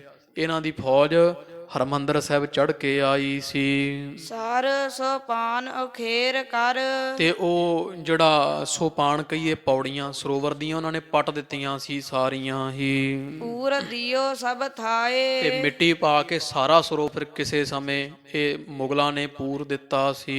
ਸਿੰਘ ਬਰਿੰਦ ਮਹਿਪਤ ਭਏ, ਤੇ ਫਿਰ ਜਦੋਂ ਕੁਝ ਸਮਾਂ ਪਿਆ ਤੇ ਸਿੱਖਾਂ ਦੇ ਹੱਥ ਥੋੜਾ ਬਲ ਆਇਆ, ਰਾਜ ਆਇਆ, ਜਦੋਂ ਇਹ 22 ਮਿਸਲਾਂ 12 ਮਿਸਲਾਂ ਬਣੀਆਂ ਸਿੱਖਾਂ ਦੇ ਹੱਥ, ਰਾਜ ਸਾਜ ਆਇਆ, ਸਿੱਖ ਤਾਕਤ ਵਿੱਚ ਖਾਲਸਾ ਫੌਜ ਆਈ ਸੀ। ਹਤੇ ਜੰਮਨ ਸਮਦਾਏ, ਤੇ ਉਦੋਂ ਗੁਰੂ ਕੇ ਲਾਲਾਂ ਗੁਰਸਿੱਖਾਂ ਨੇ ਫਿਰ ਸਾਰਿਆਂ ਤੁਰਕਾਂ ਨੂੰ ਨਾਸ਼ ਕੀਤਾ, ਤੁਰਕਾਂ ਦਾ, ਤੇ ਇਹਨਾਂ ਦੀ ਸਾਰੀ ਫੌਜ ਨੂੰ ਭਜਾਇਆ, ਕੁਝ ਮਾਰ ਦਿੱਤੇ ਸਨ, ਅੰਮ੍ਰਿਤਸਰ ਤੋਂ ਕਬਜ਼ਾ ਛਡਾਇਆ ਸੀ। ਨੀਵ ਪੁਰਾਤਨ ਤਾਲ ਕੀ, ਤੇ ਜਦੋਂ ਫੌਜਾਂ ਮਾਰੀਆਂ ਤੁਰਕਾਂ ਦੀਆਂ ਫਿਰ ਸਰੋਵਰ ਦੀ ਨੀਂਹ ਲੱਭੀ ਸੀ ਵੀ ਪਹਿਲੀ ਨੀਂਹ ਕਿੱਥੇ, ਕਿਉਂਕਿ ਇਹਨਾਂ ਨੂੰ ਉੱਤੋਂ ਤਾਂ ਸਾਰਾ ਤੋੜ ਦਿੱਤਾ ਸੀ ਨਾ, ਹਰਿਮੰਦਰ ਸਾਹਿਬ ਵੀ ਢਾਇਆ ਅਹਿਮਦ ਸ਼ਾਹ ਅਬਦਾਲੀ ਵਰਗਿਆਂ ਨੇ, ਤੇ ਨੀਂਹ ਜਿਹੜੀ ਸਾਰੀ ਸਰੋਵਰ ਪੂਰ ਦਿੱਤਾ ਸੀ। ਪੌੜੀਆਂ ਪੂੜੀਆਂ ਤੋੜ ਦਿੱਤੀਆਂ ਸੀ, ਭੰਨ ਦਿੱਤੀਆਂ ਸੀ ਇਹਨਾਂ ਤੁਰਕਾਂ ਨੇ। ਸਿੱਖਾਂ ਸਿੰਘਾਂ ਨੇ, ਖਾਲਸੇ ਨੇ ਜਦੋਂ ਫਿਰ ਕਾਇਮ ਹੋਏ, ਥੋੜੇ ਬਲ ਵਿੱਚ ਆਏ, ਤਾਕਤ ਵਿੱਚ ਆਏ, ਇਕੱਠੇ ਹੋਏ, ਤੇ ਸਿੰਘਾਂ ਨੇ ਫਿਰ ਤੁਰਕਾਂ ਨਾਲ ਯੁੱਧ ਕੀਤੇ, ਇਹਨਾਂ ਨੂੰ ਮਾਰਿਆ। ਤੇ ਸਰੋਵਰ ਦੀ ਦੁਬਾਰਾ ਨਿਸ਼ਾਨਦੇਹੀ ਹੋਈ ਵੀ ਪਹਿਲਾਂ ਪੌੜੀਆਂ ਕਿੱਥੇ ਸੀ, ਉਹ ਥੱਲਿਓਂ ਨੀਂਹ ਉਵੇਂ ਦੀ ਤਰ੍ਹਾਂ ਲੱਭ ਕਰਕੇ ਦੇਖ ਭਲੇ ਸੋ ਥਾਏ, ਤੇ ਉਸ ਥਾਂ ਤੇ ਚੰਗੀ ਤਰ੍ਹਾਂ ਨੀਂਹ ਲੱਭੀ ਗਈ ਵੀ ਪੌੜੀਆਂ ਭੰਨੀਆਂ ਕਿੱਥੋਂ ਐ, ਪਹਿਲਾਂ ਕਿੱਥੇ ਸਨ। ਕਈ ਸੋਪਾਨ ਚਨਾਏ ਪੁਨ, ਤੇ ਖਾਲਸੇ ਨੇ, ਗੁਰੂ ਕੇ ਪੰਥ ਨੇ, ਸਾਧ ਸੰਗਤ ਜੀ ਦੁਆਰਾ ਫਿਰ ਪੌੜੀਆਂ ਬਣਵਾਈਆਂ ਸੀ, ਚੰਗੀ ਤਰ੍ਹਾਂ ਸੋਹਣੀਆਂ ਪੌੜੀਆਂ। ਮਹਾਰਾਜ ਦਾ ਫਿਰ ਬਚਨ ਪੂਰਾ ਹੋਇਆ ਨਾ ਵੀ ਢਹਿ ਕੇ ਬਣਨਗੀਆਂ। ਤੇ ਉਹ ਗਾਰੇ ਵਾਲੀਆਂ ਤੁਰਕਾਂ ਢਾ ਦਿੱਤੀਆਂ ਸੀ, ਸਰੋਵਰ ਪੂਰ ਦਿੱਤੇ ਸੀ। ਤੇ ਖਾਲਸੇ ਪੰਥ ਨੇ ਫਿਰ ਕਬਜ਼ਾ ਛਡਾ ਕੇ ਗੁਰੂ ਘਰ ਤੋਂ ਤੇ ਨਿਸ਼ਾਨਦੇਹੀ ਕਰਕੇ ਲੱਭ ਕੇ ਪੱਕੀਆਂ ਪੌੜੀਆਂ ਬਣਵਾਈਆਂ ਸਨ। ਚੂਨੋ ਸਰਬ ਲਗਾਏ, ਤੇ ਇਸ ਵਾਰੀ ਗੁਰੂ ਕੇ ਖਾਲਸੇ ਨੇ ਸਾਰੀ ਪੌੜੀ ਵਿੱਚ ਚੂਨਾ ਭਰਿਆ, ਜਿਹੜੀ ਹੁਣ ਤੱਕ ਬਣੀਆਂ ਹੋਈਆਂ ਨੇ, ਉਹ ਸਾਰੀਆਂ ਪੌੜੀਆਂ ਵਿੱਚ ਚੂਨਾ ਭਰ ਭਰ ਕੇ ਪੱਕੀਆਂ ਬਣਵਾਈਆਂ ਸਨ। ਤਿਮ ਸ਼੍ਰੀ ਹਰਿਮੰਦਰ ਕਰਿਓ, ਤੇ ਇਸ ਤਰ੍ਹਾਂ ਸਾਧ ਸੰਗਤ ਜੀ ਹੁਣ ਹਰਿਮੰਦਰ ਸਾਹਿਬ ਜਿਹੜਾ ਸੱਚਖੰਡ ਵਿਚਕਾਰ ਸਜਿਆ ਹੋਇਆ ਸਰੋਵਰ ਦੇ, ਉਹਦੀ ਕਥਾ ਆਰੰਭ ਹੁੰਦੀ ਹੈ। ਤੋ ਪਾਵਨ ਪਵਿੱਤਰ ਸ਼੍ਰੀ ਹਰਿਮੰਦਰ ਸਾਹਿਬ ਦਾ ਪਾਵਨ ਸਥਾਨ ਗੁਰੂ ਅਰਜਨ ਦੇਵ ਮਹਾਰਾਜ ਸਤਿਗੁਰਾਂ ਨੇ ਬਣਾਉਣਾ ਕੀਤਾ। ਜਿਸ ਤਰ੍ਹਾਂ ਕੰਚਨ ਰਤਨ ਖਚਾਏ, ਤੇ ਸੋਹਣੇ ਜਿਹੜੇ ਹੈ ਕੰਚਨ, ਸੋਨੇ ਦੇ ਰਤਨ ਜਿਹੜੇ ਹੈ, ਸੋਨਾ ਰਤਨ ਹੀਰੇ ਜਵਾਹਰਲਾਤ ਜਿਹੜੇ ਵੈ ਪਵਿੱਤਰ ਉਸ ਹਰਿਮੰਦਰ ਸਾਹਿਬ ਤੇ ਖਾਲਸਾ ਜੀ 1 ਕੁਆਂਟਲ 62 ਕਿਲੋ ਸੋਨਾ ਲੱਗਿਆ ਹੋਇਆ ਪਾਵਨ ਸਥਾਨ ਤੇ। ਇਹ ਹੁਣ ਦੱਸੀਦਾ, ਇਹ ਪੁਰਾਣੀਆਂ ਲਿਖਤਾਂ ਵਿੱਚ ਹੈ। ਤੇ ਹੁਣ ਤਾਂ ਕੀ ਮਹਿਮਾ ਗੁਰੂ ਕੇ ਦਰਬਾਰਾਂ ਦੀ। ਤੋ ਗੁਰੂ ਅਰਜਨ ਦੇਵ ਜੀ ਸੱਚੇ ਪਾਤਸ਼ਾਹ ਮਹਾਰਾਜਾ ਜਿਵੇਂ ਫਿਰ ਹਰਿਮੰਦਰ ਦਾ ਸਥਾਨ ਬਣਾਇਆ ਸੀ, ਫਿਰ ਢੱਠਾ ਵੀ ਉੱਪਰੋਂ ਢਾ ਦਿੱਤਾ, ਪਰ ਨੀਆਂ ਤੋਂ ਹੀ ਸਨ ਨਾ, ਉੱਥੇ ਫਿਰ ਖਾਲਸੇ ਨੇ ਦੁਬਾਰਾ ਫਿਰ ਉਸਾਰੀ ਕੀਤੀ ਸੀ ਤੇ ਹਰਿਮੰਦਰ ਸਾਹਿਬ ਦਾ ਪਵਿੱਤਰ ਸਥਾਨ ਬਣਾਇਆ। ਤੇ ਮਹਾਰਾਜਾ ਰਣਜੀਤ ਸਿੰਘ ਵਰਗੇ ਬਲੀ ਰਾਜਿਆਂ ਨੇ ਫਿਰ ਉੱਥੇ ਸੋਨਾ ਚੜਵਾਇਆ। ਇੱਕ ਪਾਸੇ ਮਾਤਾ ਸਦਾ ਕੌਰ ਮਹਾਰਾਜਾ ਰਣਜੀਤ ਸਿੰਘ ਦੇ ਸੱਸ ਲੱਗਦੇ ਸੀ ਰਿਸ਼ਤੇ ਵਿੱਚ, ਇੱਕ ਪਾਸੇ ਸੋਨਾ ਉਹਨਾਂ ਲਾਇਆ, ਤੇ 3 ਪਾਸੇ ਮਹਾਰਾਜਾ ਰਣਜੀਤ ਸਿੰਘ ਨੇ ਸੋਨਾ ਚੜਵਾਇਆ। ਪਾਵਨ ਪਵਿੱਤਰ ਹਰਿਮੰਦਰ ਸਾਹਿਬ ਨੂੰ ਸੋਨਿਆਂ ਹੀਰਿਆਂ ਵਿੱਚ ਜੜ ਦਿੱਤਾ ਖਾਲਸੇ ਨੇ। ਸੁਨੋ ਕਥਾ ਸਰ ਬਨਨ ਕੀ, ਇਸ ਕਰਕੇ ਸਾਧ ਸੰਗਤ ਜੀ ਮਹਾਰਾਜ ਕਹਿੰਦੇ, ਕਵੀ ਜੀ ਕਹਿੰਦੇ ਆ ਕਿ ਭਾਈ ਹੁਣ ਸੁਣੋ, ਸਰੋਵਰ ਬਣਨ ਦੀ ਸਾਰੀ ਕਥਾ ਆਪ ਸੁਣੋ ਜੀ। ਸ਼੍ਰੀ ਅਰਜਨ ਉਪਕਾਰ, ਧੰਨ ਧੰਨ ਸਾਹਿਬ ਸ੍ਰੀ ਗੁਰੂ ਅਰਜਨ ਦੇਵ ਜੀ ਮਹਾਰਾਜ ਨੇ ਜੀਵਾਂ ਦੀ ਕਲਿਆਣ ਵਾਸਤੇ, ਪਾਪ ਕੱਟਣ ਵਾਸਤੇ ਬੜਾ ਪਰ ਉਪਕਾਰ ਕੀਤਾ ਹੈ। ਕਾਰ ਕਰਾਵਤ ਤੀਰਥਿਤ, ਤੇ ਸੱਚੇ ਪਾਤਸ਼ਾਹ ਜੀ ਸਰੋਵਰ ਦੀ ਸੇਵਾ ਕਰਵਾਉਂਦੇ ਆ। ਸਾਰਾ ਦਿਨ ਮਹਾਰਾਜ ਸੱਚੇ ਪਾਤਸ਼ਾਹ ਸਰੋਵਰ ਦੇ ਲਾਗੇ ਬਹਿੰਦੇ ਆ। ਸ਼੍ਰੀ ਮੁਖ ਬਾਕ ਉਚਾਰ, ਤੇ ਆਪਦੇ ਮੁਖੋਂ ਬੜੇ ਬੜੇ ਮਹਿਮਾ ਦੇ ਬਚਨ ਉਚਾਰਦੇ ਆ। ਆਪਦੇ ਮੁਖੋਂ ਬੜੀ ਮਹਿਮਾ ਕਰਦੇ ਸੰਤੋ ਰਾਮਦਾਸ ਸਰੋਵਰ ਨੀਕਾ, ਜੋ ਨਹਾਵੈ ਸੋ ਕੁਲ ਤਰਾਵੈ, ਉਧਾਰ ਹੋਆ ਹੈ ਜੀ ਕਾ। ਡਿਠੇ ਸਭੇ ਥਾਵ ਨਹੀਂ ਤੁਧ ਜੇਹਿਆ, ਬੱਦੋਹ ਪੁਰਖ ਵਿਧਾਤੈ ਤਾਂ ਤੂੰ ਸੋਹਿਆ। ਵਸਦੀ ਸਗਨ ਅਪਾਰ ਅਨੂਪ ਰਾਮਦਾਸਪੁਰ, ਹਰ ਹਾਂ ਨਾਨਕ ਕਸਮ ਲਜਾਹੇ, ਨਹਾਇਆ ਰਾਮਦਾਸ ਸਰ। ਰਾਮਦਾਸ ਸਰੋਵਰ ਨਾਤੇ ਸਭ ਲਾਥੇ ਪਾਪ ਕਮਾਤੇ। ਤੋ ਇਸ ਤਰ੍ਹਾਂ ਦੇ ਬੜੇ ਜਿਹੜੇ ਵੈ ਮਹਿਮਾ ਭਰੇ ਬਚਨ ਸੱਚੇ ਪਾਤਸ਼ਾਹ ਜੀ ਸਰੋਵਰ ਦੇ ਕੰਢੇ ਬੈਠ ਕੇ ਉਚਾਰਦੇ ਹਨ। ਅਨਗਨ ਨਰ ਕੀ ਭੀੜ ਹੈ, ਤੇ ਸਦਾ ਹਜ਼ਾਰਾਂ ਦੀ ਗਿਣਤੀ ਵਿੱਚ ਇੱਥੇ ਭੀੜ ਲੱਗੀ ਰਹਿੰਦੀ ਹੈ। ਚਾਰੋਂ ਦਿਸ ਮਹਿ ਲਾਗ, ਤੇ ਚਾਰੇ ਪਾਸੇ ਸਿੱਖ ਸੰਗਤਾਂ ਸਰੋਵਰ ਦੀ ਸੇਵਾ ਵਿੱਚ ਲੱਗੀਆਂ ਹਨ। ਜਿਨਹਿ ਖਨਹਿ ਗੁਰ ਗੁਰ ਭਨਹਿ, ਤੇ ਸੰਗਤਾਂ ਕੋਈ ਚਿਣਾਈ ਕਰਦਾ ਪਿਆ ਇੱਟਾਂ ਦੇ ਨਾਲ, ਉਹ ਰਾਜ ਮਿਸਤਰੀ ਨਾਲ ਲੱਗੇ ਆ। ਕੋਈ ਖਨਾਈ ਪਟਾਈ ਕਰਦਾ ਪਿਆ ਸਰੋਵਰ ਦੀ ਮਿੱਟੀ ਦੀ ਜਿੱਥੋਂ ਉੱਚਾ ਲੱਗਦਾ, ਨਾਲੇ ਸੇਵਾ ਕਰਦੇ ਆ ਤੇ ਨਾਲੇ ਮੁਖੋਂ ਵਾਹਿਗੁਰੂ ਵਾਹਿਗੁਰੂ ਧੰਨ ਗੁਰੂ ਅਰਜਨ ਦੇਵ ਮਹਾਰਾਜ ਆਪ ਧੰਨ ਹੋ, ਧੰਨ ਗੁਰੂ ਰਾਮਦਾਸ ਆਪ ਧੰਨ ਹੋ, ਮੁਖੋਂ ਬਚਨ ਕਰਦੇ ਹਨ। ਭਜਨ ਭਗਤ ਬੜ ਭਾਗ, ਇਸ ਤਰ੍ਹਾਂ ਭਜਨ ਕਰਦੇ ਆ, ਭਗਤੀ ਵਿੱਚ ਲੱਗੇ ਹੋਏ ਸਿੱਖ ਤਦਾਕਾਰ ਹਨ, ਵੱਡੇ ਭਾਗਾਂ ਵਾਲੇ। ਚੌਪਈ ਸ਼੍ਰੀ ਲక్ష్ਮੀ ਪਤ ਏਕੰਕਾਰ, ਤੇ ਇਹ ਸਾਧ ਸੰਗਤ ਜੀ ਫਿਰ ਇਧਰ ਨਾ ਸੱਚਖੰਡ ਦੇ ਵਿੱਚ ਜਿਹੜਾ ਸਰਗੁਣ ਸਰੂਪ ਅਕਾਲ ਪੁਰਖ ਪਰਮੇਸ਼ਰ ਹੈ, ਪ੍ਰਭੂ ਭਗਵਾਨ ਜਿਹੜਾ ਸ਼੍ਰੀ ਸ਼੍ਰੋਮਣੀ ਜਗਤ ਵਿੱਚੋਂ ਸਭ ਖੰਡਾਂ ਬ੍ਰਹਮੰਡਾਂ ਦਾ ਸ਼੍ਰੋਮਣੀ, ਲక్ష్ਮੀ ਦਾ ਪਤੀ ਹੈ, ਮਾਇਆ ਦਾ ਪਤੀ, ਏਕੰਕਾਰ ਜਿਹਦਾ ਆਕਾਰ ਇੱਕ ਹੈ, ਸਰਬ ਵਿਆਪੀ ਪਰਮੇਸ਼ਰ ਆਦ ਮਾਇਆ ਦੇ ਪਤੀ ਵਾਹਿਗੁਰੂ ਜੀ ਜੋ ਹਨ। ਜਗ ਸਿਰਜਨ ਪਾਲਨ ਸੰਹਾਰ, ਜਿਹੜੇ ਅਕਾਲ ਪੁਰਖ ਸੰਸਾਰ ਨੂੰ ਪਾਲਣ ਵਾਲੇ ਐ, ਪੈਦਾ ਕਰਨ ਵਾਲੇ ਐ ਤੇ ਸੰਸਾਰ ਦਾ ਨਾਸ਼ ਕਰਨ ਵਾਲੇ ਹਨ। ਤੀਨ ਲੋਕ ਸੁਆਮੀ ਬੜ ਚੀਨ, ਤੇ ਤਿੰਨਾਂ ਲੋਕਾਂ ਦੇ ਸੁਆਮੀ ਐ ਵੱਡੇ ਹੀ, ਸਾਰੇ ਸੰਸਾਰ ਤਰਲੋਕੀ ਦੇ ਪਤੀ ਮਾਲਕ ਹਨ। ਇਸ ਤਰਲੋਕੀ ਦੇ ਪਤੀ ਮਾਲਕ ਜਿਨ੍ਹਾਂ ਨੂੰ ਜਾਣਿਆ ਜਾਂਦਾ ਹੈ। ਦੀਨ ਦਇਆਲ ਨਿਜ ਭਗਤ ਅਧੀਨ, ਤੇ ਉਹ ਦੀਨਾਂ ਤੇ ਦਇਆ ਕਰਨ ਵਾਲੇ ਅਕਾਲ ਪੁਰਖ ਜਿਹੜੇ ਤੇ ਆਪਣੇ ਭਗਤਾਂ ਦੇ ਸਦਾ ਅਧੀਨ ਰਹਿਣ ਵਾਲੇ ਆ, ਭਗਤਾਂ ਦੇ ਵਸ ਹਨ। ਸੱਚ ਖੰਡ ਮਹਿ ਸਭ ਵਿਧ ਜਾਨੀ, ਉਹ ਸੱਚਖੰਡ ਵਿੱਚ ਬਰਾਜੇ ਹੋਏ ਸੀ ਅਕਾਲ ਪੁਰਖ ਪਰਮੇਸ਼ਰ, ਤੇ ਪਰਮੇਸ਼ਰ ਨੇ ਸਾਰੀ ਵਿਧੀ ਜਾਣ ਲਈ ਹੈ ਵੀ ਸਾਡਾ ਹੀ ਇੱਕ ਸਰੂਪ, ਕਿਉਂਕਿ ਗੁਰੂ ਨਾਨਕ ਪਾਤਸ਼ਾਹ ਅਕਾਲ ਪੁਰਖ ਪਰਮੇਸ਼ਰ ਦਾ ਹੀ ਸਰੂਪ ਸਨ ਨਾ। ਤੇ ਅਕਾਲ ਪੁਰਖ ਪਰਮੇਸ਼ਰ ਨੇ ਹੁਣ ਸਾਧ ਸੰਗਤ ਦੀ ਫਿਰ ਏਕ ਹੈ, ਫਿਰ ਅਨੇਕ ਹੈ, ਫਿਰ ਏਕ ਹੈ ਵੀ ਪਰਮੇਸ਼ਰ ਅਨੇਕ ਰੂਪ ਵੀ ਹੈ, ਇੱਕ ਰੂਪ ਵੀ ਹੈ। ਉਹ ਸੱਚਖੰਡ ਵਿੱਚ ਸਜਿਆ ਹੋਇਆ ਪਰਮੇਸ਼ਰ ਦਾ ਇੱਕ ਰੂਪ ਗਰੀਬ ਨਵਾਜ ਅਕਾਲ ਪੁਰਖ ਨੇ ਜਾਣਿਆ। ਇਹ ਸਾਰੀ ਵਿਧੀ ਜਾਣ ਲਈ ਵੀ ਕਿਵੇਂ ਸੱਚਖੰਡ ਪਾਵਨ ਸਥਾਨ ਧਰਤੀ ਤੇ ਬਣ ਰਿਹਾ ਹੈ। ਆਪਨ ਸਪੀਪਨ ਜਗਤ ਸਾਥ ਬਖਾਨੀ, ਜਿਹੜੇ ਆਪਦੇ ਲਾਗੇ ਰਹਿਣ ਵਾਲੇ ਭਗਤ ਆ ਨਾ, ਗੁਰੂ ਪਰਮੇਸ਼ਰ ਦੇ ਜਿਹੜੇ ਲਾਗੇ ਰਹਿੰਦੇ ਆ ਭਗਤ ਸੱਚਖੰਡ ਵਿੱਚ, ਉਹਨਾਂ ਸਾਰਿਆਂ ਭਗਤਾਂ ਨੂੰ ਸੱਦ ਕੇ ਗੁਰੂ ਪਰਮੇਸ਼ਰ ਅਕਾਲ ਪੁਰਖ ਨੇ ਸੱਚਖੰਡ ਵਿੱਚ ਆਖਿਆ ਹੈ। ਸ੍ਰੀ ਨਾਨਕ ਤਨ ਕੋ ਮੈਂ ਧਾਰਿਓ, ਕਿਆ ਹੈ ਭਗਤੋ ਵੀ ਕਲਯੁਗ ਦਾ 5000 ਵਰ੍ਹਾ ਲੰਘ ਜਾਣ ਤੇ ਅਸੀਂ ਆਪ ਹੀ ਇੱਕ ਸਰੂਪ ਧਾਰਿਆ ਸੀ ਗੁਰੂ ਨਾਨਕ ਪਾਤਸ਼ਾਹ ਦਾ। ਗੁਰੂ ਨਾਨਕ ਪਾਤਸ਼ਾਹ ਦਾ ਸਰੂਪ ਅਸੀਂ ਖੁਦ ਧਾਰਿਆ ਸੀ। ਨਰਕ ਪਰਨ ਤੇ ਨਰਨ ਉਬਾਰਿਓ, ਤੇ ਨਰਾਂ ਨੂੰ ਮਨੁੱਖਾਂ ਨੂੰ ਨਰਕ ਵਿੱਚ ਪੈਣ ਤੋਂ ਅਸੀਂ ਕੱਢਿਆ ਸੀ, ਨਾਮ ਦੀਆਂ ਦਾਤਾਂ ਬਖਸ਼ੀਆਂ ਸਨ। ਅਬ ਸਰੂਪ ਪੰਚਮ ਤਿਨ ਕੇਰਾ, ਤੇ ਉਸ ਧੰਨ ਗੁਰੂ ਨਾਨਕ ਪਾਤਸ਼ਾਹ ਭਾਵ ਅਸੀਂ ਜਦੋਂ ਗੁਰੂ ਨਾਨਕ ਪਾਤਸ਼ਾਹ ਦਾ ਸਰੂਪ ਧਾਰਿਆ, ਸਮਾਂ ਪਾ ਕੇ ਹੁਣ ਉਹ ਸਾਡਾ ਸਰੂਪ ਜਿਹੜਾ ਪੰਜਵੇਂ ਥਾਂ ਤੇ ਆ ਚੁੱਕਾ ਹੈ। ਧੰਨ ਗੁਰੂ ਅਰਜਨ ਦੇਵ ਪਾਤਸ਼ਾਹ ਦਾ ਸਰੀਰ ਧਾਰਿਆ ਹੈ। ਸ੍ਰੀ ਅਰਜਨ ਹਿਤ ਜਗਤ ਵਡੇਰਾ, ਤੇ ਜਿਹੜੇ ਧੰਨ ਗੁਰੂ ਅਰਜਨ ਦੇਵ ਜੀ ਹੈ ਇਹ ਸੰਸਾਰ ਦਾ ਬਹੁਤ ਭਲਾ ਕਰਨ ਵਾਲੇ ਪਰ ਉਪਕਾਰੀ ਹਨ। ਭਗਤ ਬੇਸ ਮਹਿ ਛਪਹਿ ਬਿਲਾਸੇ, ਵੀ ਉਹਨਾਂ ਦੇ ਵਿੱਚ ਭਗਤੀ ਜਰਾ ਉਹਨਾਂ ਦੇ ਸਾਰਾ ਸਰੀਰ ਸਰੂਪ ਭਗਤੀ ਦਾ ਹੈ। ਤੇ ਉਹ ਭਗਤੀ ਜਿਹੜੀ ਉਹਨਾਂ ਦੇ ਵਿੱਚ ਭਗਤ ਬੇਸ ਮਹਿ ਛਪਹਿ ਵਿਸਾਲੇ, ਭਗਤੀ ਦੇ ਵੇਸ ਵਿੱਚ ਛੁਪੇ ਹੋਏ ਆ ਗੁਰੂ ਅਰਜਨ ਦੇਵ ਜੀ ਵੀ ਆਪਦੇ ਆਪ ਨੂੰ ਭਗਤ ਜਣਾਉਂਦੇ ਆ, ਪਰ ਹੈ ਅਕਾਲ ਪੁਰਖ ਪਰਮੇਸ਼ਰ ਕਹਿ ਰਹੇ ਆ, ਕਹਿੰਦੇ ਵੀ ਗੁਰੂ ਅਰਜਨ ਦੇਵ ਜੀ ਹੈ ਅਸੀਂ ਆ ਉੱਥੇ ਇੱਕ ਸਰੂਪ ਵਿੱਚ, ਕਿਉਂਕਿ ਗੁਰੂ ਨਾਨਕ ਪਾਤਸ਼ਾਹ ਦਾ ਸਰੂਪ ਧਾਰਿਆ ਉਹਨਾਂ ਜੋਤ ਅੱਗੇ ਦੀ ਅੱਗੇ ਗੁਰੂ ਅਰਜਨ ਦੇਵ ਪਾਤਸ਼ਾਹ ਵਿੱਚ ਧਰੀ ਹੈ। ਤੇ ਉਹ ਸਾਡਾ ਜਿਹੜਾ ਸਰੂਪ ਹੈ ਨਾ ਗੁਰੂ ਅਰਜਨ ਦੇਵ ਦਾ, ਹੈ ਤਾਂ ਅਸੀਂ ਪਰਮੇਸ਼ਰ ਹੀ, ਪਰ ਉੱਥੇ ਗੁਣ ਇਹ ਰੱਖਿਆ ਗੁਰੂ ਅਰਜਨ ਦੇਵ ਜੀ ਨੇ, ਪਰਮੇਸ਼ਰ ਨਹੀਂ ਜਣਾਉਂਦੇ, ਆਪਦੇ ਆਪ ਨੂੰ ਭਗਤ ਜਣਾਉਂਦੇ ਆ ਸੰਸਾਰ ਵਿੱਚ।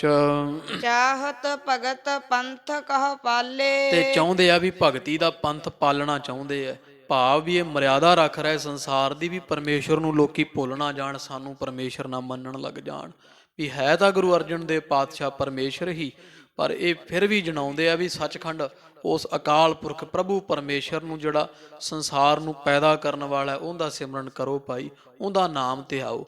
ਇਸ ਤਰ੍ਹਾਂ ਇਹ ਭਗਤੀ ਦ੍ਰਿੜ ਕਰਵਾਉਣ ਦਾ ਮਹਾਰਾਜ ਨੇ ਮਾਰਗ ਪਾਲਿਆ ਹੈ।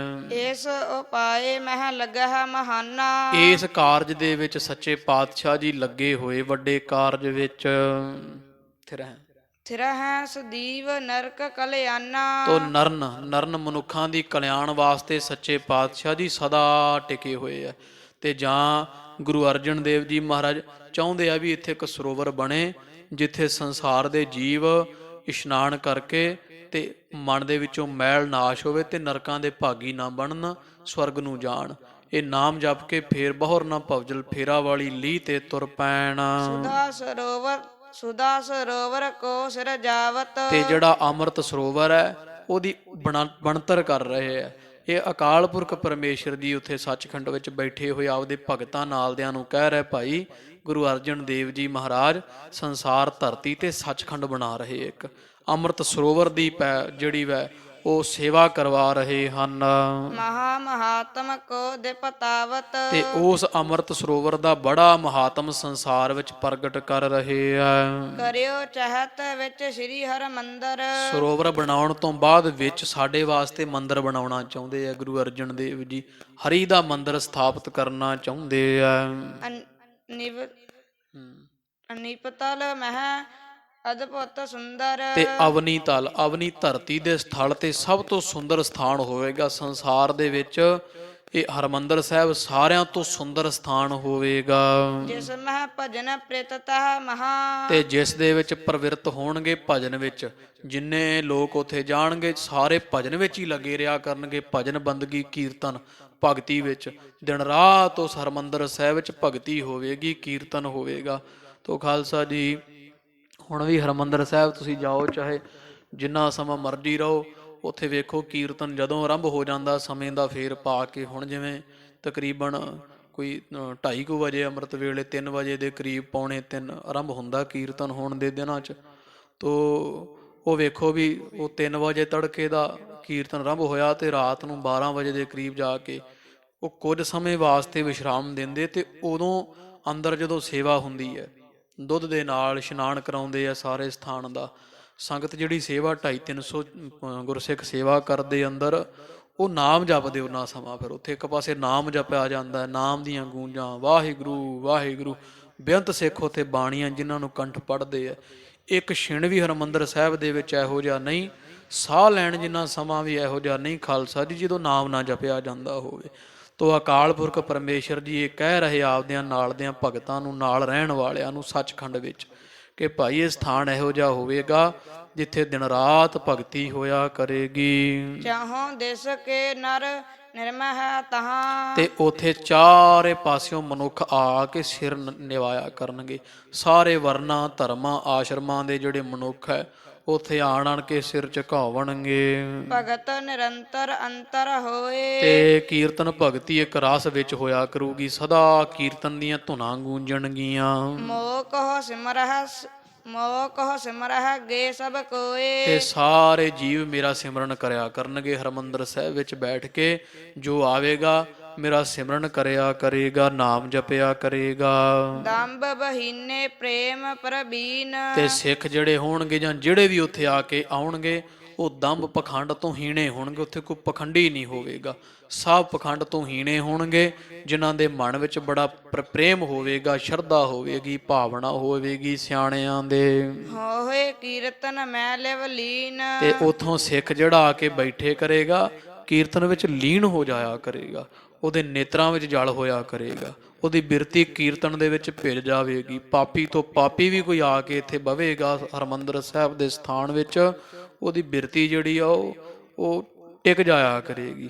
ਵਿਸ਼ਿਆਂ ਦੀ ਬਿਰਤੀ ਉਹ ਛੁੱਟ ਜਾਏਗੀ ਤੇ ਜੀਵ ਦੀ ਏਕਤਾ ਵਾਲੀ ਆਤਮ ਵਿਸ਼ਾਣੀ ਬੁੱਧ ਪ੍ਰਗਟ ਹੋਇਆ ਕਰੇਗੀ। ਹੁਣ ਵੀ ਸਾਧ ਸੰਗਤ ਜੀ, ਕੋਈ ਪਾਪੀ ਜਿਹੋ ਜਿਹਾ ਮਰਜ਼ੀ ਚਲਾ ਜਾਵੇ ਹਰਿਮੰਦਰ ਸਾਹਿਬ, ਉੱਥੇ ਜਾ ਕੇ ਜਿਹੜੇ ਨਾ ਉਹ ਪਾਪ ਉਹ ਫੁਰਨਾ ਹੀ ਨਹੀਂ ਆਉਂਦਾ। ਉੱਥੇ ਬਹਿ ਕੇ ਵੀ ਕਿਤੇ ਪਾਪ ਨਾਂ ਦੀ ਵੀ ਕੋਈ ਚੀਜ਼ ਹੈ, ਮਨਨ ਕੀਰਤਨ ਦੇ ਵਿੱਚ ਰੁੱਝ ਜਾਂਦਾ ਹੈ। ਇੰਨੀਆਂ ਤਰੰਗਾਂ ਇਹੋ ਜਿਹਾ ਉੱਥੋਂ ਦਾ ਜਿਹੜਾ ਉਹ ਮਾਹੌਲ ਬਣ ਜਾਂਦਾ ਹੈ। ਜਦੋਂ ਧੰਨ ਗੁਰੂ ਰਾਮਦਾਸ ਮਹਾਰਾਜ ਗੁਰੂ ਗ੍ਰੰਥ ਸਾਹਿਬ ਸਰੂਪ ਆਉਂਦੇ ਸੱਚੇ ਪਾਤਸ਼ਾਹ ਜੀ ਹਰ ਕੀ ਪੌੜੀ ਤੋਂ ਸੰਗਤਾਂ ਸਮੇਤ ਤੇ ਜਿੰਨੀਆਂ ਸੰਗਤਾਂ ਇੱਧਰ ਦਰਬਾਰ ਸਾਹਿਬ 8 ਪੌੜੀਆਂ ਜਿਹੜੀਆਂ ਸਾਧ ਸੰਗਤ ਜੀ ਆਸਾ ਦੀ ਵਾਰ ਦੀਆਂ ਪੜ੍ਹੀਆਂ ਜਾਂਦੀਆਂ ਨੇ। 8 ਪੌੜੀਆਂ ਪੜ੍ਹਨ ਤੋਂ ਬਾਅਦ ਜਦੋਂ ਫਿਰ ਉਹਨੇ ਨੂੰ ਸੱਚੇ ਪਾਤਸ਼ਾਹ ਗੁਰੂ ਗ੍ਰੰਥ ਸਾਹਿਬ ਮਹਾਰਾਜ ਦੇ ਪਾਵਨ ਸਰੂਪ ਆ ਜਾਂਦੇ ਆ ਹਰਿਮੰਦਰ ਸਾਹਿਬ ਦੇ ਪਾਵਨ ਸਥਾਨ ਦੇ ਅੰਦਰ, ਤੇ ਉਹ ਰਾਗੀ ਫਿਰ ਸ਼ਬਦ ਪੜ੍ਹਦੇ ਆ, ਮਿਲਾਪ ਦੇ ਸ਼ਬਦ ਪੜ੍ਹੇ ਜਾਂਦੇ। ਮਿਲ ਮੇਰੇ ਪ੍ਰੀਤਮਾ ਤੁਧ ਬਿਨ ਖਰੀ ਨਮਾਣੀ, ਪਾਣੀ ਅੰਨ ਨ ਭਾਵੈ ਮਰੀਐ ਹਾਵੈ। ਇਸ ਤੋਂ ਆਦਿਕ ਹੋਰ ਬੇਅੰਤ ਮਿਲਾਪ ਦੇ ਸ਼ਬਦ ਪੜ੍ਹੇ ਜਾਂਦੇ ਹੈ। ਤੇ ਜਿਹੜੀਆਂ ਉੱਥੇ ਸਾਧ ਸੰਗਤ ਜੀ ਸ਼ਰਧਾ ਵਾਲੀਆਂ ਰੂਹਾਂ ਅੰਦਰ ਗੁਰਸਿੱਖ ਬੈਠੇ ਆ ਨਾ ਨਾਮ ਬੰਦਗੀ ਵਾਲੇ, ਕਈਆਂ ਦੇ ਫਿਰ ਨੇਤਰਾਂ 'ਚੋਂ ਵੇਖੀਦਾ ਫਿਰ ਜਲ ਚੋਂਦਾ ਉੱਥੇ ਵੀ ਵਿਜੋਗ ਇੰਨਾ ਗੁਰੂ ਸੱਚੇ ਪਾਤਸ਼ਾਹ ਮਹਾਰਾਜ ਜੀ ਸਾਨੂੰ ਵੀ ਆਪਦੇ ਨਾਲ ਮੇਲ ਲਓ, ਸਾਨੂੰ ਵੀ ਗੁਰਸਿੱਖਾਂ ਵਾਲੀ ਕਰਨੀ ਤਰਨੀ। ਜਿਹੜੇ ਪਾਪ ਹੁੰਦੇ ਮਨ ਦੇ ਖਾਲਸਾ ਜੀ ਉਹ ਨੇਤਰਾਂ 'ਚੋਂ ਹੰਝੂ ਦਾ ਰੂਪ ਧਾਰ ਕਰਕੇ ਫਿਰ ਉੱਥੇ ਬਹਿੰਦੇ ਆ। ਤੁਸੀਂ ਕਿਤੇ ਜਾ ਕੇ ਵੇਖੋ ਤੇ ਵੇਖਿਆ ਜੇ ਸੰਗਤਾਂ ਦੇ ਫਿਰ ਨੇਤਰਾਂ 'ਚੋਂ ਜਲ ਵਹਿੰਦਾ। ਉਹ ਜਿੰਨੇ ਮਨ ਦੇ ਪਾਪ ਹੁੰਦੇ ਨਾ ਉੱਥੇ ਫਿਰ ਦੀਦਾ ਮਨਾ ਵੀ ਤੂੰ ਪ੍ਰਾਣੀ ਤੂੰ ਆਇਓ ਲਾਹਾ ਲੈਣ ਲੱਗਾ, ਕਿਤ ਕੁ ਪਕੜੇ ਸਭ ਮੁਕਦੀ ਚੱਲੀ ਰਹਿਣ। ਦਿਸਦਾ ਵੀ ਮਹਾਰਾਜ ਮੈਂ ਕਿਹੜੇ ਕਾਰਜ ਵਾਸਤੇ ਤੁਸੀਂ ਮੈਨੂੰ ਮਨੁੱਖਾ ਜਨਮ ਦਿੱਤਾ ਤੇ ਮੈਂ ਕਿੰਨਾ ਕਾਰਜਾਂ ਵਿੱਚ ਲੱਗਿਆ। ਉਹਦੇ ਪਾਪ ਜਿਹੜੇ ਹੁੰਦੇ ਨਾ ਮਨ ਦੇ ਉਹ ਫਿਰ ਨੇਤਰਾਂ ਦੇ ਵਿੱਚ ਹੰਝੂਆਂ ਦਾ ਰੂਪ ਧਾਰ ਕੇ ਫਿਰ ਡੁੱਲਦੇ ਆ। ਤੋ ਪਰਮੇਸ਼ਰ ਕਹਿ ਰਹੇ ਹੈ ਕਿ ਇਹ ਜਿਹੜਾ ਪਾਵਨ ਪਵਿੱਤਰ ਹਰਿਮੰਦਰ ਸਾਹਿਬ ਦਾ ਸਥਾਨ ਹੋਵੇਗਾ, ਇਹਦੇ ਵਿੱਚ ਸਦਾ ਮੇਰੀ ਸਿਮਰਨ ਹੋਇਆ ਕਰੇਗਾ। ਤੇ ਜਿਹੜਾ ਵੀ ਇੱਥੇ ਆਇਆ ਕਰੇਗਾ ਉਹ ਭਗਤੀ ਪ੍ਰੇਮ ਰੱਖਿਆ ਕਰੇਗਾ, ਮਨ ਦੇ ਵਿੱਚ ਛਲ ਕਪਟ ਨਹੀਂ ਹੋਵੇਗਾ। ਮੋਹ ਕਹੋ ਸਦਾ ਭਗਤ ਹੈ ਪਿਆਰੀ, ਤੇ ਸਾਨੂੰ ਸਦਾ ਭਗਤਾਂ ਦੀ ਭਗਤੀ ਪਿਆਰੀ ਲੱਗਦੀ ਹੈ, ਚੰਗੀ ਲੱਗਦੀ ਹੈ। ਰਉ ਬਨਿਓ ਜਨ ਕੇ ਅਨੁਸਾਰੀ, ਅਸੀਂ ਸਦਾ ਆਪਦੇ ਭਗਤਾਂ ਦੇ ਅਨੁਸਾਰੀ ਬਣੇ ਰਹਿੰਦੇ ਆ, ਆਪਦੇ ਭਗਤਾਂ ਦੇ ਅਧੀਨ ਰਹਿੰਦੇ ਹਾਂ। ਭਗਤ ਭੇਖ ਤਰ ਬਿਦਤਿਓ ਜੈਸੇ, ਤੇ ਜਿਸ ਤਰ੍ਹਾਂ ਅਸੀਂ ਭਗਤੀ ਦਾ ਭੇਸ ਰੱਖ ਕੇ ਗੁਰੂ ਅਰਜਨ ਦੇਵ ਰੂਪ ਹੋ ਕਰਕੇ ਪ੍ਰਗਟ ਹੋ ਰਹੇ ਹਾਂ, ਭਗਤ ਬਸੀ ਦਿਖਰਾਵੋ ਤੈਸੇ। ਤੇ ਅਸੀਂ ਹੁਣ ਨਾ ਵਿਖਾਉਣਾ ਚਾਹੁੰਦੇ ਆ ਸੰਸਾਰ ਨੂੰ ਵੀ ਅਸੀਂ ਭਗਤਾਂ ਦੇ ਵਸ ਹਾਂ। ਕਿਉਂਕਿ ਹੁਣ ਗੁਰੂ ਅਰਜਨ ਦੇਵ ਜੀ ਹੈ ਤਾਂ ਸਾਡਾ ਹੀ ਸਰੂਪ, ਪਰ ਗੁਰੂ ਅਰਜਨ ਦੇਵ ਹੁਣ ਭਗਤ ਬਣੇ ਹੋਏ ਆ ਤੇ ਸਾਨੂੰ ਪਰਮੇਸ਼ਰ ਨੂੰ ਧਿਆਉਣ ਵਾਸਤੇ ਭਗਤ ਬਣੇ ਹੋਏ ਆ। ਜੇ ਅਰਜਨ ਦੇਵ ਜੀ ਭਗਤ ਬਣੇ ਆ ਤੇ ਅਸੀਂ ਸੰਸਾਰ ਨੂੰ ਵਿਖਾਉਣਾ ਚਾਹੁੰਦੇ ਆ ਵੀ ਪਰਮੇਸ਼ਰ ਭਗਤਾਂ ਦੇ ਵਸ ਹੈ। ਅਬ ਮੈਂ ਸਰ ਕੀ ਕਾਰ ਕਮਾਵਾਂ, ਇਸ ਲਈ ਜੇ ਸਾਡੇ ਭਗਤ ਬਣੇ ਆ ਨਾ ਅਰਜਨ ਦੇਵ, ਤੇ ਅਸੀਂ ਫਿਰ ਆਪਦੇ ਭਗਤ ਦੀ ਦਿਹਾੜੀ ਕਰਨ ਜਾਵਾਂਗੇ, ਸਰੋਵਰ ਦੀ ਸੇਵਾ ਆਪ ਹੱਥੀਂ ਕਰਾਂਗੇ। ਛਪਨ ਹੇਤ ਬੱਪ ਕੋ ਪਲਟਾਵਾਂ, ਤੇ ਛੁਪਾ ਵਾਸਤੇ ਵੀ ਕਿਸੇ ਨੂੰ ਪਤਾ ਨਾ ਲੱਗੇ ਵੀ ਪਰਮੇਸ਼ਰ ਧਰਤੀ ਤੇ ਸਿੱਧੇ ਆਏ ਹੋਏ ਆ। ਅਸੀਂ ਆਪਦਾ ਸਰੀਰ ਬਦਲ ਲਵਾਂਗੇ, ਆਪਣੇ ਸਰੀਰ ਦੀ ਜਿਹੜੀ ਵਾ ਬਣਤਰ ਐਸੀ ਬਣਾ ਲਵਾਂਗੇ।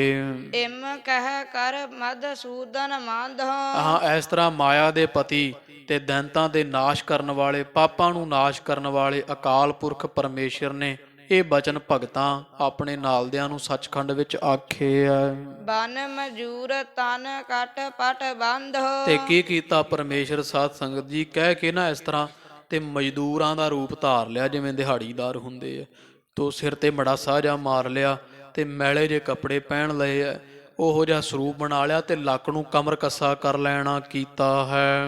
ਕਹੀ ਕੰਧ ਖਨਬੇਹਤ ਧਾਰੀ, ਤੋ ਕਈ ਜਿਹੜੀ ਆ ਮੋਢੇ ਤੇ ਰੱਖ ਲਈ, ਸੱਜੇ ਮੋਢੇ ਤੇ ਪੱਟਣ ਵਾਸਤੇ ਮਿੱਟੀ ਕਈ ਰੱਖ ਲੈਣਾ ਕੀਤੀ ਹੈ। ਗਹੀ ਟੋਕਰੀ ਹਾਥ ਮਝਾਰੀ, ਤੇ ਖੱਬੇ ਹੱਥ ਵਿੱਚ ਆਪਣੇ ਟੋਕਰੀ ਫੜ ਲਈ ਹੈ ਮਿੱਟੀ ਪੱਟਣ ਵਾਸਤੇ, ਚੁੱਕਣ ਵਾਸਤੇ।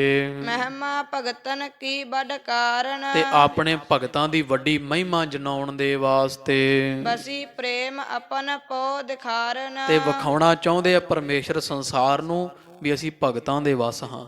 ਭਗਤ ਕਰਨ ਵਾਲਾ ਕੋਈ ਪ੍ਰੇਮਾ ਭਗਤੀ ਕਰਨ ਵਾਲਾ ਕੋਈ ਸ਼ਰਧਾ ਨਾਲ ਸਿਮਰੇ, ਅਸੀਂ ਉਹਦੀ ਦਿਹਾੜੀ ਕਰਨ ਨੂੰ ਤਿਆਰ ਹਾਂ। ਜਗਤ ਕੰਤ ਜਗ ਗੁਰ ਪੁਰ ਆਏ, ਇਸ ਤਰ੍ਹਾਂ ਸਾਧ ਸੰਗਤ ਸੰਸਾਰ ਦੇ ਮਾਲਕ ਮੋਢੇ ਕਈ ਸੱਜੇ ਤੇ ਖੱਬੇ ਹੱਥ ਵਿੱਚ ਟੋਕਰੀ ਫੜ ਕੇ ਆਪ ਅੰਮ੍ਰਿਤਸਰ ਸਾਹਿਬ ਪਹੁੰਚੇ, ਮਜ਼ਦੂਰਾਂ ਦਾ ਭੇਸ ਧਾਰਿਆ ਹੈ। ਮਿਲੇ ਮਜੂਰਨ ਕਾਰ ਕਮਾਏ, ਤੇ ਜਿੱਥੇ ਸਾਰੇ ਮਜ਼ਦੂਰ ਲੱਗੇ ਹੋਏ ਸੀਗੇ ਸਰੋਵਰ ਦੀ ਪਟਾਈ ਕਰਨ ਵਾਸਤੇ, ਉੱਥੇ ਆਪ ਆਣ ਲੱਗੇ ਹਨ।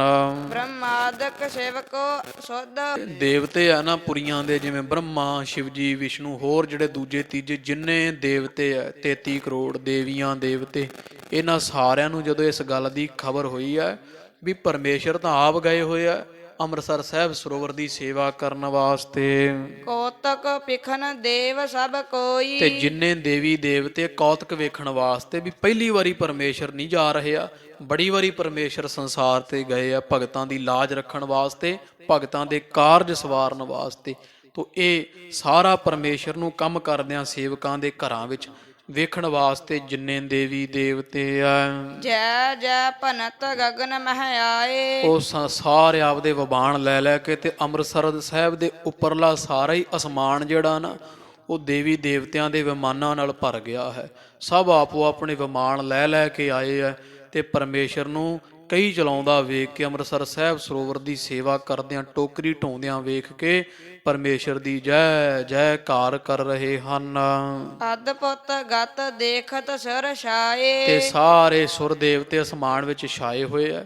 ਅਦਭੁਤ ਪਰਮੇਸ਼ਰ ਦੀ ਅਚਰਜ ਗੱਲਬਾਤ ਵੇਖਣ ਵਾਸਤੇ, ਵੀ ਪਰਮੇਸ਼ਰ ਸੱਚਖੰਡ ਦੀ ਸੁੰਦਰ ਸੇਜਾ ਛੱਡ ਕੇ ਤੇ ਹੱਥਾਂ ਵਿੱਚ ਕਈ ਪਕੜ ਕੇ ਤੇ ਸੰਸਾਰ ਦੇ ਵਿੱਚ ਅੰਮ੍ਰਿਤਸਰ ਸਾਹਿਬ ਸਰੋਵਰ ਦੀ ਸੇਵਾ ਕਰ ਰਹੇ ਆ। ਬਿਸਮਤ ਚਿੱਤ ਨਿਜ ਬਿਖੈ ਬਖਾਨੇ।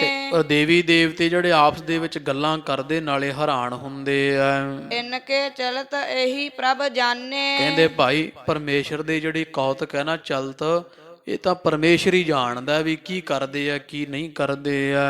ਨਿਜ ਪ੍ਰੀਤਮ ਕੇ ਨਿਤ ਹਿਤਕਾਰੀ। ਪਰ ਇਹ ਅੱਜ ਸਿੱਧ ਕਰ ਦਿੱਤਾ ਹੈ, ਅਕਾਲ ਪੁਰਖ ਪਰਮੇਸ਼ਰ ਜਿਹੜੇ ਆ ਆਪਦੇ ਪ੍ਰੀਤਮ ਪਿਆਰਿਆਂ ਦੇ ਭਲੇ ਵਾਸਤੇ ਉਹਨਾਂ ਦੇ ਚਰਨਾਂ ਦੀ ਧੂੜੀ ਵੀ ਬਣ ਜਾਂਦੇ ਆ, ਉਹਨਾਂ ਦੀ ਮਜ਼ਦੂਰੀ ਕਰ ਸਕਦੇ ਹਨ। ਵਿਦ ਤਾਵਤ ਇਮ ਜਗਤ ਮਝਾਰੀ। ਤੇ ਪਰਮੇਸ਼ਰ ਇਸ ਸੰਸਾਰ ਵਿੱਚ ਪ੍ਰਗਟ ਕਰ ਰਹੇ ਆ ਵੀ ਭਗਤਾਂ ਦੇ ਵਸ ਵਿੱਚ ਪਰਮੇਸ਼ਰ ਹਨ। ਭਾਵ ਵੀ ਅਕਾਲ ਪੁਰਖ ਪਰਮੇਸ਼ਰ ਗੁਰੂ ਅਰਜਨ ਦੇਵ ਸੱਚੇ ਪਾਤਸ਼ਾਹ ਜੀ ਆਪ ਹੀ ਭਗਤ ਬਣ ਗਏ ਆ ਤੇ ਇੱਧਰ ਅਕਾਲ ਪੁਰਖ ਪਰਮੇਸ਼ਰ ਫਿਰ ਭਗਤ ਦੀ ਭਗਤੀ ਦੇ ਵਸ ਖਿੱਚੇ ਹੋਏ ਸੰਸਾਰ ਤੇ ਜਾ ਰਹੇ ਆ ਤੇ ਸਾਰੇ ਸੰਸਾਰ ਨੂੰ ਇਹ ਵਿਖਾਉਣ ਵਾਸਤੇ ਵੀ ਅਸੀਂ ਭਗਤਾਂ ਦੇ ਵਸ ਵਿੱਚ ਹਾਂ। ਭਗਤ ਵੀ ਆਪ ਹੀ ਹੈ ਤੇ ਪਰਮੇਸ਼ਰ ਵੀ ਆਪ ਹੋਏ ਹਨ। ਭਗਤ ਸਰੂਪ ਏਕ ਭਵ ਧਾਰਾ। ਵੀ ਇੱਕ ਪਾਸੇ ਤਾਂ ਪਰਮੇਸ਼ਰ ਨੇ ਭਗਤ ਦਾ ਸਰੂਪ ਧਾਰਿਆ ਹੋਇਆ ਗੁਰੂ ਅਰਜਨ ਦੇਵ ਜੀ, ਉਹ ਵੀ ਪਰਮੇਸ਼ਰ ਹੈ ਪਰ ਉੱਥੇ ਭਗਤ ਬਣੇ ਹੋਏ ਆ ਸੰਸਾਰ ਨੂੰ ਵਿਖਾਉਣ ਵਾਸਤੇ ਵੀ ਅਸੀਂ ਭਗਤਾਂ ਦੇ ਵਸ ਵਿੱਚ ਹਾਂ। ਇੱਕ ਪਾਸੇ ਧਰਤੀ ਤੇ ਭਗਤ ਦਾ ਭਾਵ ਗੁਰੂ ਅਰਜਨ ਦੇਵ ਜੀ ਮਹਾਰਾਜ ਦਾ ਰੂਪ ਧਾਰਿਆ ਪਰਮੇਸ਼ਰ ਨੇ। ਦੁਤੀਏ ਸੋ ਬਸ ਰਹਿਣ ਦਿਖਾਰਾ। ਤੇ ਦੂਜੇ ਪਾਸੇ ਆਪ ਫਿਰ ਕਈ ਫੜ ਕੇ ਵੀ ਜਾ ਰਹੇ ਆ। ਵਸ ਰਹਿਣ ਵਾਲੇ ਭਗਤ ਦੇ ਵਸ ਰਹਿਣ ਵਾਲੇ ਬਣ ਗਏ, ਮਜ਼ਦੂਰ ਬਣ ਕੇ ਗਏ ਆ। ਭਗਤ ਕਬੀਰ ਨਕੇਤ ਸਿਦਾਏ। ਵੀ ਇਹ ਕੋਈ ਨਵੀਂ ਗੱਲ ਨਹੀਂ ਹੈ। ਦੇਵਤੇ ਕਹਿੰਦੇ ਇੱਕ ਦੂਜੇ ਨੂੰ ਭਾਈ ਇਹ ਕੋਈ ਨਵੀਂ ਗੱਲ ਥੋੜੂ ਹੈ। ਇੱਕ ਵਾਰੀ ਪਰਮੇਸ਼ਰ ਕਬੀਰ ਜੀ ਦੇ ਘਰ ਵਿੱਚ ਵੀ ਗਏ ਸਨ। ਬਨ ਬਨਜਾਰਾ ਖੇਪ ਚਲਾਏ। ਤੇ ਵਣਜਾਰਾ ਬਣ ਕੇ ਤੇ ਭਗਤ ਕਬੀਰ ਸਾਹਿਬ ਜੀ ਦੇ ਜਿਹੜੇ ਜੱਗ ਚਲਾਏ ਸੀ, ਉਹ ਜਦੋਂ ਸਾਧ ਸੰਗਤ ਜੀ ਭਗਤ ਕਬੀਰ ਸਾਹਿਬ ਜੀ ਦੀ ਬਹੁਤ ਪ੍ਰਸਿੱਧੀ ਹੋਈ ਨਾ ਬਨਾਰਸ ਵਿੱਚ, ਇਥੋਂ ਦੇ ਪਾਂਡਿਆਂ ਬ੍ਰਾਹਮਣਾਂ ਨੇ ਬੜਾ ਇਤਰਾਜ਼ ਕੀਤਾ। ਇਹ ਬੜੀ ਖੌਰ ਖਾਂਦੇ ਸੀ ਕਬੀਰ ਸਾਹਿਬ ਜੀ ਤੋਂ, ਕਿਉਂਕਿ ਬੜੇ ਕ੍ਰਾਂਤੀਕਾਰੀ ਭਗਤ ਸਨ ਕਬੀਰ ਜੀ। ਤੇ ਇਸ ਤਰ੍ਹਾਂ ਫਿਰ ਇਹਨਾਂ ਨੇ ਨਾ ਚਾਲ ਖੇਡੀ ਇੱਕ ਵੀ ਆਪਾਂ ਇਉਂ ਕਰੀਏ ਵੀ ਕਬੀਰ ਸਾਧੂਆਂ ਦੀ ਬੜੀ ਪੂਜਾ ਕਰਦਾ ਤੇ ਆਪਾਂ ਇਹਦੀ ਬੇਇੱਜ਼ਤੀ ਕਰਾਈਏ ਸਾਰੇ ਸੰਸਾਰ ਵਿੱਚ, ਇਹਦੀ ਬੜੀ ਸ਼ੋਭਾ ਹੈ। ਇਹਨਾਂ ਪਾਂਡਿਆਂ ਕੀ ਕੀਤਾ, ਬ੍ਰਾਹਮਣਾਂ ਨੇ ਲਾਗੇ ਲਾਗੇ ਦੇ ਸਾਰੇ ਮਹੰਤਾਂ ਸੰਤਾਂ ਨੂੰ ਨਿਮੰਤਰਣ ਦੇ ਦਿੱਤਾ, ਤਰੀਕ ਬੰਨ੍ਹ ਕੇ ਆਪਦੇ ਕੋਲੋਂ ਵੀ ਆਖੇ ਜੀ ਕਬੀਰ ਸਾਹਿਬ ਵੱਲੋਂ ਨਾ ਇਹ ਫਲਾਣਾ ਸੱਦਾ ਆਇਆ ਵੀ ਇੰਨੀ ਤਰੀਕ ਨੂੰ ਕਬੀਰ ਸਾਹਿਬ ਜੀ ਦੇ ਘਰੇ ਨਾ ਬ੍ਰਹਮ ਭੋਜ ਹੈ, ਤੁਹਾਡਾ ਭੋਜਨ ਕੀਤਾ ਕਬੀਰ ਸਾਹਿਬ ਜੀ ਨੇ, ਜ਼ਰੂਰ ਪਹੁੰਚਣਾ ਜੀ। ਆਪ ਹੀ ਇਹਨਾਂ ਨੇ ਜਿਹੜੇ ਵਾ ਉਹ ਨਿਮੰਤਰਣ ਦੇ ਦਿੱਤੇ ਵੱਡੇ ਵੱਡੇ ਸਾਧੂਆਂ ਕਰਨੀ ਵਾਲਿਆਂ ਮਹਾਂਪੁਰਸ਼ਾਂ ਨੂੰ, ਤੇ ਚਾਹੁੰਦੇ ਸੀ ਵੀ ਜਦੋਂ ਕਬੀਰ ਦੇ ਘਰੋਂ ਖਾਲੀ ਮੁੜਨਗੇ, ਕਿਉਂਕਿ ਉਹਨੂੰ ਤਾਂ ਪਤਾ ਹੀ ਨਹੀਂ ਕੁਝ ਹੈ, ਇਹਨੂੰ ਸ਼ਰਾਪ ਦੇਣਗੇ ਕਬੀਰ ਦਾ, ਫਿਰ ਵੇਖੋ ਕੀ ਹਾਲਤ ਹੁੰਦੀ ਹੈ। ਚਾਲ ਖੇਡੀ ਇਹਨਾਂ ਨੇ, ਚਲੋ ਸਾਰਿਆਂ ਨੂੰ ਸੱਦੇ ਦੇ ਦਿੱਤੇ ਤੇ ਉਹ ਜਿੱਦਣ ਦੇਣ ਆਇਆ ਫਿਰ ਵੱਡੇ ਵੱਡੇ ਹਰੇਕ ਭੇਖ ਦੇ ਸਾਧੂ ਬ੍ਰਹਮ ਗਿਆਨੀ ਟੋਲੇ ਬੰਨ ਬੰਨ ਕੇ ਕਬੀਰ ਦੇ ਘਰੇ ਆਉਣ ਲੱਗੇ ਤੜਕੇ। ਤੇ ਕਬੀਰ ਸਾਹਿਬ ਜੀ ਕਿਤੇ ਬਾਹਰ ਟਹਿਲਣ ਵਾਸਤੇ ਗਏ ਹੋਏ, ਕਿਸੇ ਨੇ ਆਖਿਆ ਕਬੀਰ ਤੂੰ ਇੱਥੇ ਫਿਰਦਾ ਵੀ ਤੇਰੇ ਘਰੇ ਤਾਂ ਅੱਜ ਬ੍ਰਹਮ ਭੋਜ ਹੈ, ਕਿੰਨੇ ਸਾਧੂ ਮੰਡਲੀਆਂ ਬੰਨ ਬੰਨ ਕੇ ਤੇਰੇ ਘਰੇ ਢੁੱਕ ਰਹੇ ਆ, ਤੈਨੂੰ ਤਾਂ ਤਿਆਰੀ ਕਰਨੀ ਚਾਹੀਦੀ ਹੈ। ਕਬੀਰ ਸਾਹਿਬ ਜੀ ਹੈਰਾਨ ਹੋਏ ਵੀ ਮੈਂ ਤਾਂ ਕੋਈ ਇਹੋ ਜਿਹਾ ਸੱਦਾ ਹੀ ਨਹੀਂ ਦਿੱਤਾ ਕਿਸੇ ਨੂੰ, ਪਰ ਜਾਣ ਗਏ ਵੀ ਬ੍ਰਾਹਮਣਾਂ ਦੀ ਚਲਾਕੀ ਹੈ ਤੇ ਡਰ ਗਏ ਵੀ ਜੇ ਨਾ ਖਵਾਇਆ ਇਹਨਾਂ ਨੂੰ ਸਾਧੂਆਂ ਨੂੰ ਤੇ ਇਹਨਾਂ ਨੇ ਜੋ ਮੁੱਖੋਂ ਬੋਲ ਦੇਣਾ ਫਿਰ ਉਹ ਪੂਰਾ ਵੀ ਹੋਵੇਗਾ। ਤੇ ਜੇ ਕਬੀਰ ਸਾਹਿਬ ਜੀ ਕਹਿੰਦੇ ਵੀ ਇਹ ਤਾਂ ਘਰੇ ਸੱਦ ਕੇ ਨਰਾਦਰ ਹੋ ਜਾਣਾ, ਪਰ ਇੰਨਾ ਪ੍ਰਸ਼ਾਦਾ ਬਣਾਵਾਂ ਕਿਵੇਂ, ਵੀ ਘਰ ਵਿੱਚ ਤਾਂ ਖਾਣ ਨੂੰ ਅੰਨ ਨਹੀਂ, ਸ਼ਾਮ ਦਾ ਵੀ ਪ੍ਰਬੰਧ ਤੁਰੰਤ ਕਰਨਾ ਪੈਂਦਾ, ਕਦੇ ਮਿਲਦਾ ਕਦੇ ਨਹੀਂ ਮਿਲਦਾ, ਪਰਿਵਾਰ ਪਾਲਣ ਜੋਗਾ ਰਸਤ ਨਹੀਂ ਹੈ, ਮੈਂ ਐਡਾ ਕਿਵੇਂ ਕਰਾਂਗਾ ਜੱਗ। ਤੇ ਡਰ ਗਏ ਵੀ ਘਰੇ ਗਏ ਬੇਇੱਜ਼ਤੀ ਹੋਵੇਗੀ। ਕਬੀਰ ਸਾਹਿਬ ਜੀ ਸਾਧ ਸੰਗਤ ਜੀ ਜਾ ਕੇ ਜੰਗਲ ਵਿੱਚ ਲੁਕ ਗਏ ਸਨ। ਉੱਥੇ ਰਾਮ ਰਾਮ ਰਾਮ ਰਾਮ ਹਰੀ ਹਰੀ ਹਰੀ ਹਰੀ ਅਕਾਲ ਪੁਰਖ ਪਰਮੇਸ਼ਰ ਦਾ ਆਰਾਧਨ ਕਰਨ ਲੱਗੇ। ਇਧਰ ਫਿਰ ਜਦੋਂ ਪਰਮੇਸ਼ਰ ਨੇ ਵੇਖਿਆ ਵੀ ਮੇਰੇ ਭਗਤ ਦੀ ਕੰਡ ਲੱਗੇਗੀ, ਤੋ ਉਹ ਫਿਰ ਬਾਜ਼ਾਰ ਦੇ ਵਿੱਚੋਂ ਨਾ ਗੱਡੇ ਭਰ ਭਰ ਕੇ ਫਿਰ ਰਸਤਾਂ ਦੇ ਭੇਜੇ ਘਰ ਵਿੱਚ। ਤੇ ਉਹ ਗੱਡੇ ਲਾਉਣ ਵਾਲਾ ਲਾਹ ਕੇ ਉਹਦੀ ਪਤਨੀ ਨੂੰ ਕਹਿੰਦਾ, ਕਬੀਰ ਸਾਹਿਬ ਜੀ ਕਹਿੰਦੇ ਅਸੀਂ ਆਉਣੇ ਆ, ਤੁਸੀਂ ਕਰੋ ਆਰੰਭ ਭਾਈ। ਫਿਰ ਸਾਧ ਸੰਗਤ ਜੀ ਉਹ ਭੋਜਨ ਬਣਿਆ ਤੇ ਕਬੀਰ ਦਾ ਰੂਪ ਧਾਰ ਕੇ ਪਰਮੇਸ਼ਰ ਨੇ ਉੱਥੇ ਪਤਲਾਂ ਸਾਫ਼ ਕੀਤੀਆਂ, ਸਾਧੂਆਂ ਦੀ ਸੇਵਾ ਕੀਤੀ, ਸਾਧੂਆਂ ਦੇ ਚਰਨ ਧੋਤੇ ਤੇ ਡੋਣੀਆਂ ਫੜ ਫੜ ਕੇ, ਭਾਂਡੇ ਫੜ ਫੜ ਕੇ ਪ੍ਰਸ਼ਾਦੇ ਦਾਲਾਂ ਵਰਤਾਈਆਂ ਪਰਮੇਸ਼ਰ ਨੇ ਕਬੀਰ ਦਾ ਰੂਪ ਧਾਰ ਕੇ। ਸਾਰਿਆਂ ਨੂੰ ਫਿਰ 1-1 ਰੁਪਈਆ, 1-1 ਟਕਾ ਉਹਨਾਂ ਸਮਿਆਂ ਦਾ ਫਿਰ ਭੇਟਾ ਦਿੱਤੀ ਪ੍ਰਸ਼ਾਦਾ ਛਕਾ ਕੇ, ਜਿਹੜੀ ਮਰਿਆਦਾ ਬਣੀ ਹੋਈ ਹੈ, ਵਸਤਰ ਦਿੱਤੇ। ਐਡਾ ਮਹਾਨ ਜੱਗ ਕੀਤਾ, ਸਾਰੇ ਕਬੀਰ ਕਬੀਰ ਦੀ ਸੋਭਾ ਹੋਣ ਲੱਗੀ। ਬ੍ਰਾਹਮਣ ਹੈਰਾਨ ਰਹਿ ਗਏ ਵੀ ਐਡਾ ਪ੍ਰਬੰਧ ਕਬੀਰ ਨੇ ਕਿਵੇਂ ਕੀਤਾ, ਸਾਰੇ ਪਾਸੇ ਕਬੀਰ ਦੀ ਮਹਿਮਾ ਹੋਣ ਲੱਗੀ। ਕਬੀਰ ਸਾਹਿਬ ਜੀ ਸ਼ਾਮ ਨੂੰ ਡਰਦੇ ਮਾਰੇ ਵੀ ਚਲੋ ਹੁਣ ਤਾਂ ਚਲੇ ਗਏ ਹੋਣੇ ਨਾ, ਜਦੋਂ ਮੂੰਹ ਹਨੇਰੇ ਜੇ ਘਰੇ ਆਏ ਤੇ ਉੱਥੇ ਸੁਣਨ ਸਾਰੇ ਹੀ ਆਖਦੇ ਜਾਣ, ਵਾਹ ਬਈ ਵਾਹ ਕਬੀਰ, ਤੂੰ ਤਾਂ ਬੜੀ ਕਮਾਲ ਕਰ ਦਿੱਤੀ, ਐਡਾ ਯੱਗ ਤਾਂ ਅਸੀਂ ਸਾਰੇ ਸੰਸਾਰ ਵਿੱਚ ਰਾਜਿਆਂ ਦੇ ਘਰੇ ਨਹੀਂ ਵੇਖਿਆ, ਇੰਨੀ ਸੇਵਾ ਰਾਜਿਆਂ ਤੋਂ ਨਹੀਂ ਹੁੰਦੀ। ਮਾਇਆ ਦੇਣੀ ਖੁੱਲੀ, ਮਾਇਆ ਵਰਤਾਈ, ਵਸਤਰ ਦਾਨ ਕੀਤੇ। ਹੈਰਾਨ ਦੀ ਗੱਲ ਹੈ ਭਾਈ, ਅਸੀਂ ਨਹੀਂ ਕਦੀ ਅੱਜ ਤੱਕ ਵੇਖਿਆ। ਸਾਰੇ ਪਾਸੇ ਕਬੀਰ ਕਬੀਰ ਹੋਣ ਲੱਗੀ। ਤੇ ਉਹ ਕਬੀਰ ਸਾਹਿਬ ਨੇ ਫਿਰ ਉੱਥੇ ਸ਼ਲੋਕ ਵੀ ਉਚਾਰਿਆ ਸੀ, ਕਬੀਰ ਤੂੰ ਕਬੀਰਾ ਤੁਹੀ ਤੇਰੋ ਨਾਉ ਕਬੀਰ, ਕਿਆ ਜਾਨੋ ਕਿਆ ਹਰ ਕੀਆ ਭਇਓ ਕਬੀਰ ਕਬੀਰ। ਕਬੀਰ ਜੀ ਕਹਿੰਦੇ ਖਰੇ ਪਰਮੇਸ਼ਰ ਨੇ ਕੀ ਕੀਤਾ, ਸਾਰੇ ਸੰਸਾਰ ਹੀ ਕਬੀਰ ਕਬੀਰ ਕਰੀ ਜਾਂਦਾ ਵੀ ਕਬੀਰ, ਪਰ ਹੇ ਪਰਮੇਸ਼ਰ ਮੈਂ ਨਹੀਂ ਕਬੀਰ, ਕਬੀਰ ਤੂੰ ਹੈ। ਕਬੀਰ ਨਾਮ ਸਾਧ ਸੰਗਤ ਜੀ ਵੱਡੇ ਦਾ, ਹੇ ਪਰਮੇਸ਼ਰ ਤੂੰ ਵੱਡਿਆਂ ਤੋਂ ਵੱਡਾ ਹੈ, ਭਗਤਾਂ ਦੀ ਲਾਜ ਰੱਖਣ ਵਾਲਾ। ਤੋ ਦੇਵਤੇ ਕਹਿੰਦੇ ਆ ਭਾਈ ਇਹ ਗੁਰੂ ਅਰਜਨ ਦੇਵ ਮਹਾਰਾਜ ਦੇ ਘਰ ਟੋਕਰੀ ਢੋਣ ਵਾਸਤੇ ਗਏ ਆ ਨਾ ਪਰਮੇਸ਼ਰ, ਇਹ ਨਵੀਂ ਗੱਲ ਨਹੀਂ।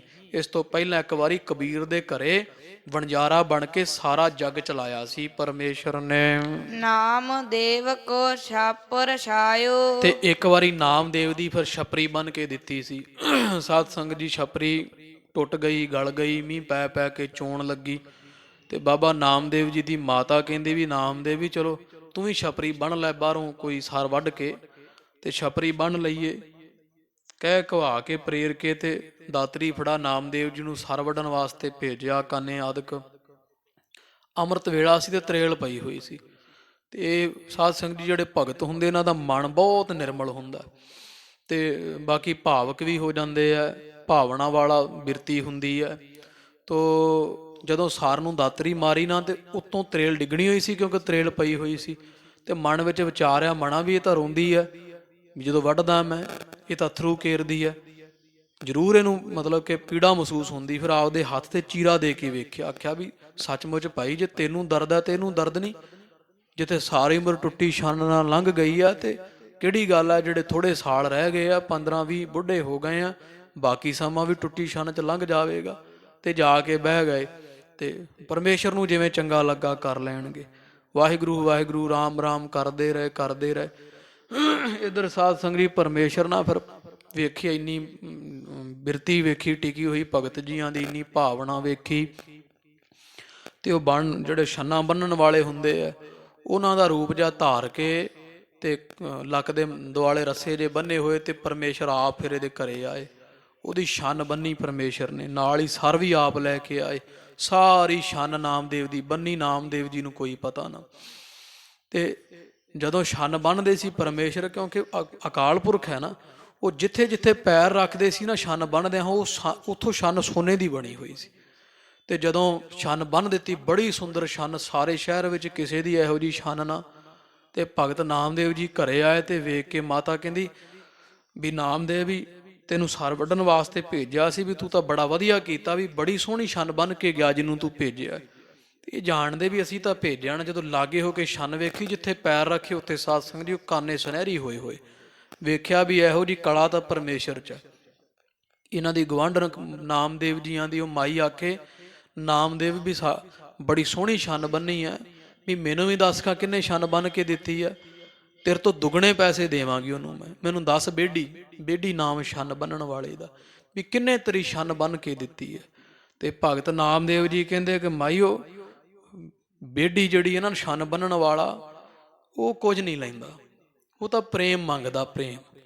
ਤੇ ਉੱਥੇ ਭਗਤ ਨਾਮਦੇਵ ਜੀ ਨੇ ਫਿਰ ਬਚਨ ਉਚਾਰਿਆ, ਉਸ ਪਾੜ ਪੜੋਸਨ ਪੂਛ ਲੈ ਨਾਮਾ ਕਾ ਪਹਿਛਾਨ ਛਵਾਈ ਹੋ, ਤੋ ਪਹਿ ਦੁਗਣੀ ਮਜੂਰੀ ਦੇ ਹੋ, ਮੋਕੋ ਬੇਢੀ ਦੇਹ ਬਤਾਈ ਹੋ। ਉਹ ਗਵਾਂਢਣ ਕਹਿੰਦੀ ਮੈਨੂੰ ਦੱਸ ਤੂੰ ਕਿਹਦੇ ਤੋਂ ਛੰਨ ਬਣਵਾਈ ਹੈ, ਮੈਂ ਤੇਰੇ ਤੋਂ ਦੁੱਗਣੀ ਮਜ਼ਦੂਰੀ ਦੇ ਦੇਵਾਂਗੀ। ਤੇ ਭਗਤ ਜੀ ਕਹਿੰਦੇ ਆ ਬੇਢੀ ਪ੍ਰੀਤ ਮਜ਼ਦੂਰੀ ਮੰਗ ਹੈ, ਜੇ ਕੋਊ ਛਾਨ ਛਵਾਵੈ ਹੋ।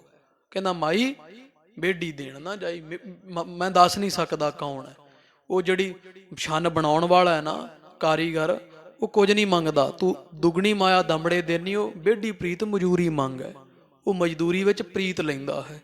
ਇਸ ਕਰਕੇ ਕੀ ਦਸੀਏ ਵੀ ਉਹ ਕੌਣ ਹੈ ਤੇ ਕੈਸਾ ਜਿਹੜਾ ਮੇਰੀ ਛੰਨ ਬੰਨ ਕੇ ਗਿਆ, ਤੇਰੀ ਸਮਝ ਤੋਂ ਪਰੇ ਹੈ, ਉਹ ਪ੍ਰੇਮ ਦੀ ਮਜ਼ਦੂਰੀ ਮੰਗਣ ਵਾਲਾ ਹੈ।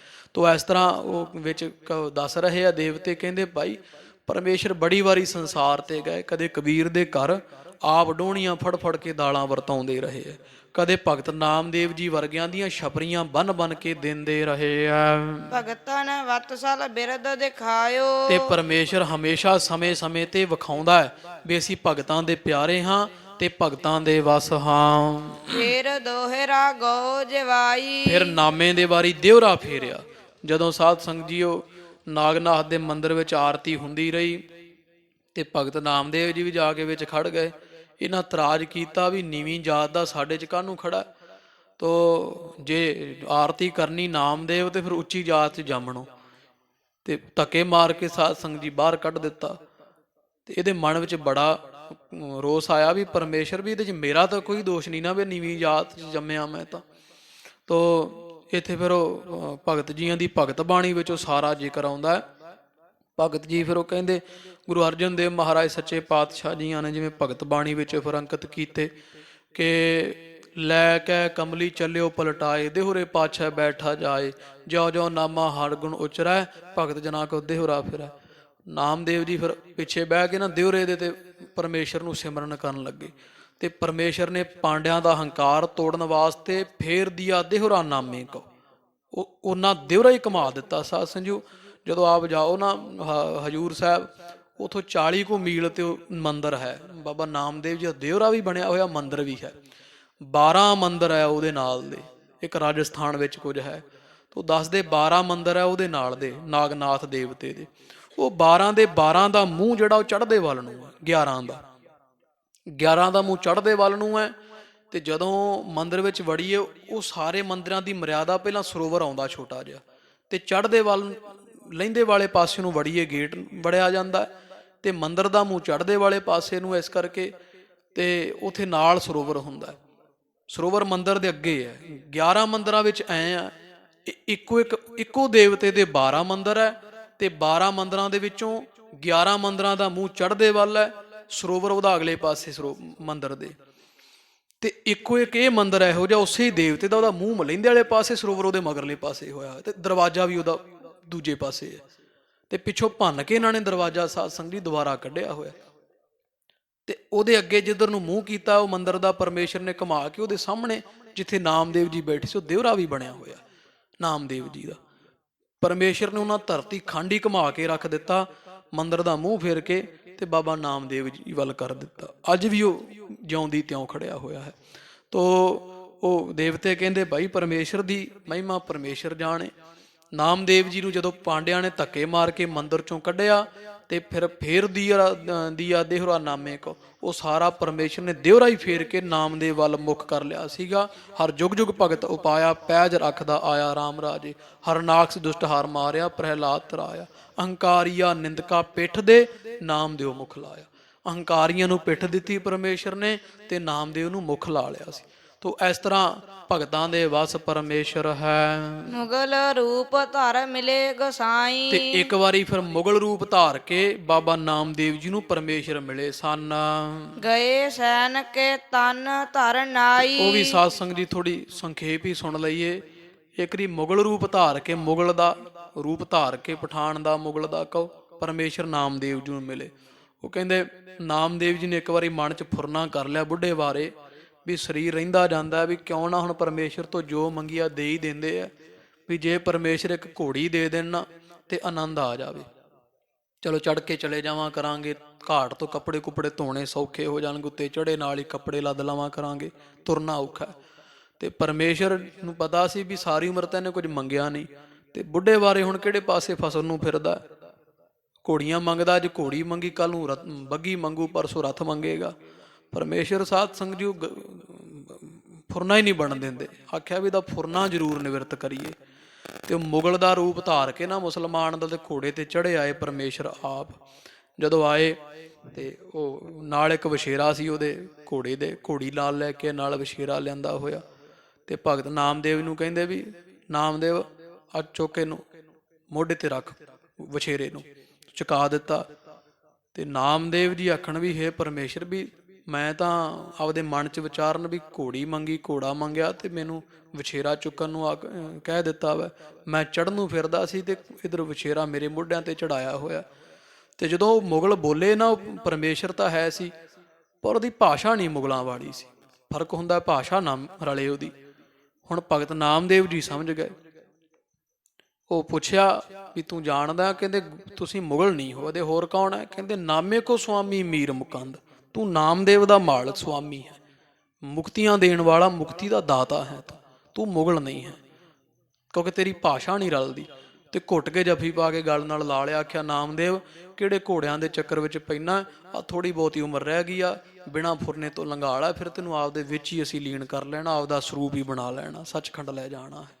ਤੋ ਇਸ ਤਰ੍ਹਾਂ ਸਾਧ ਸੰਗਤ ਜੀ ਪਰਮੇਸ਼ਰ ਸਮੇਂ ਸਮੇਂ ਜਿਹੜਾ ਹੈ ਉਹ ਦਰਸ਼ਨ ਦਿੰਦਾ ਰਿਹਾ।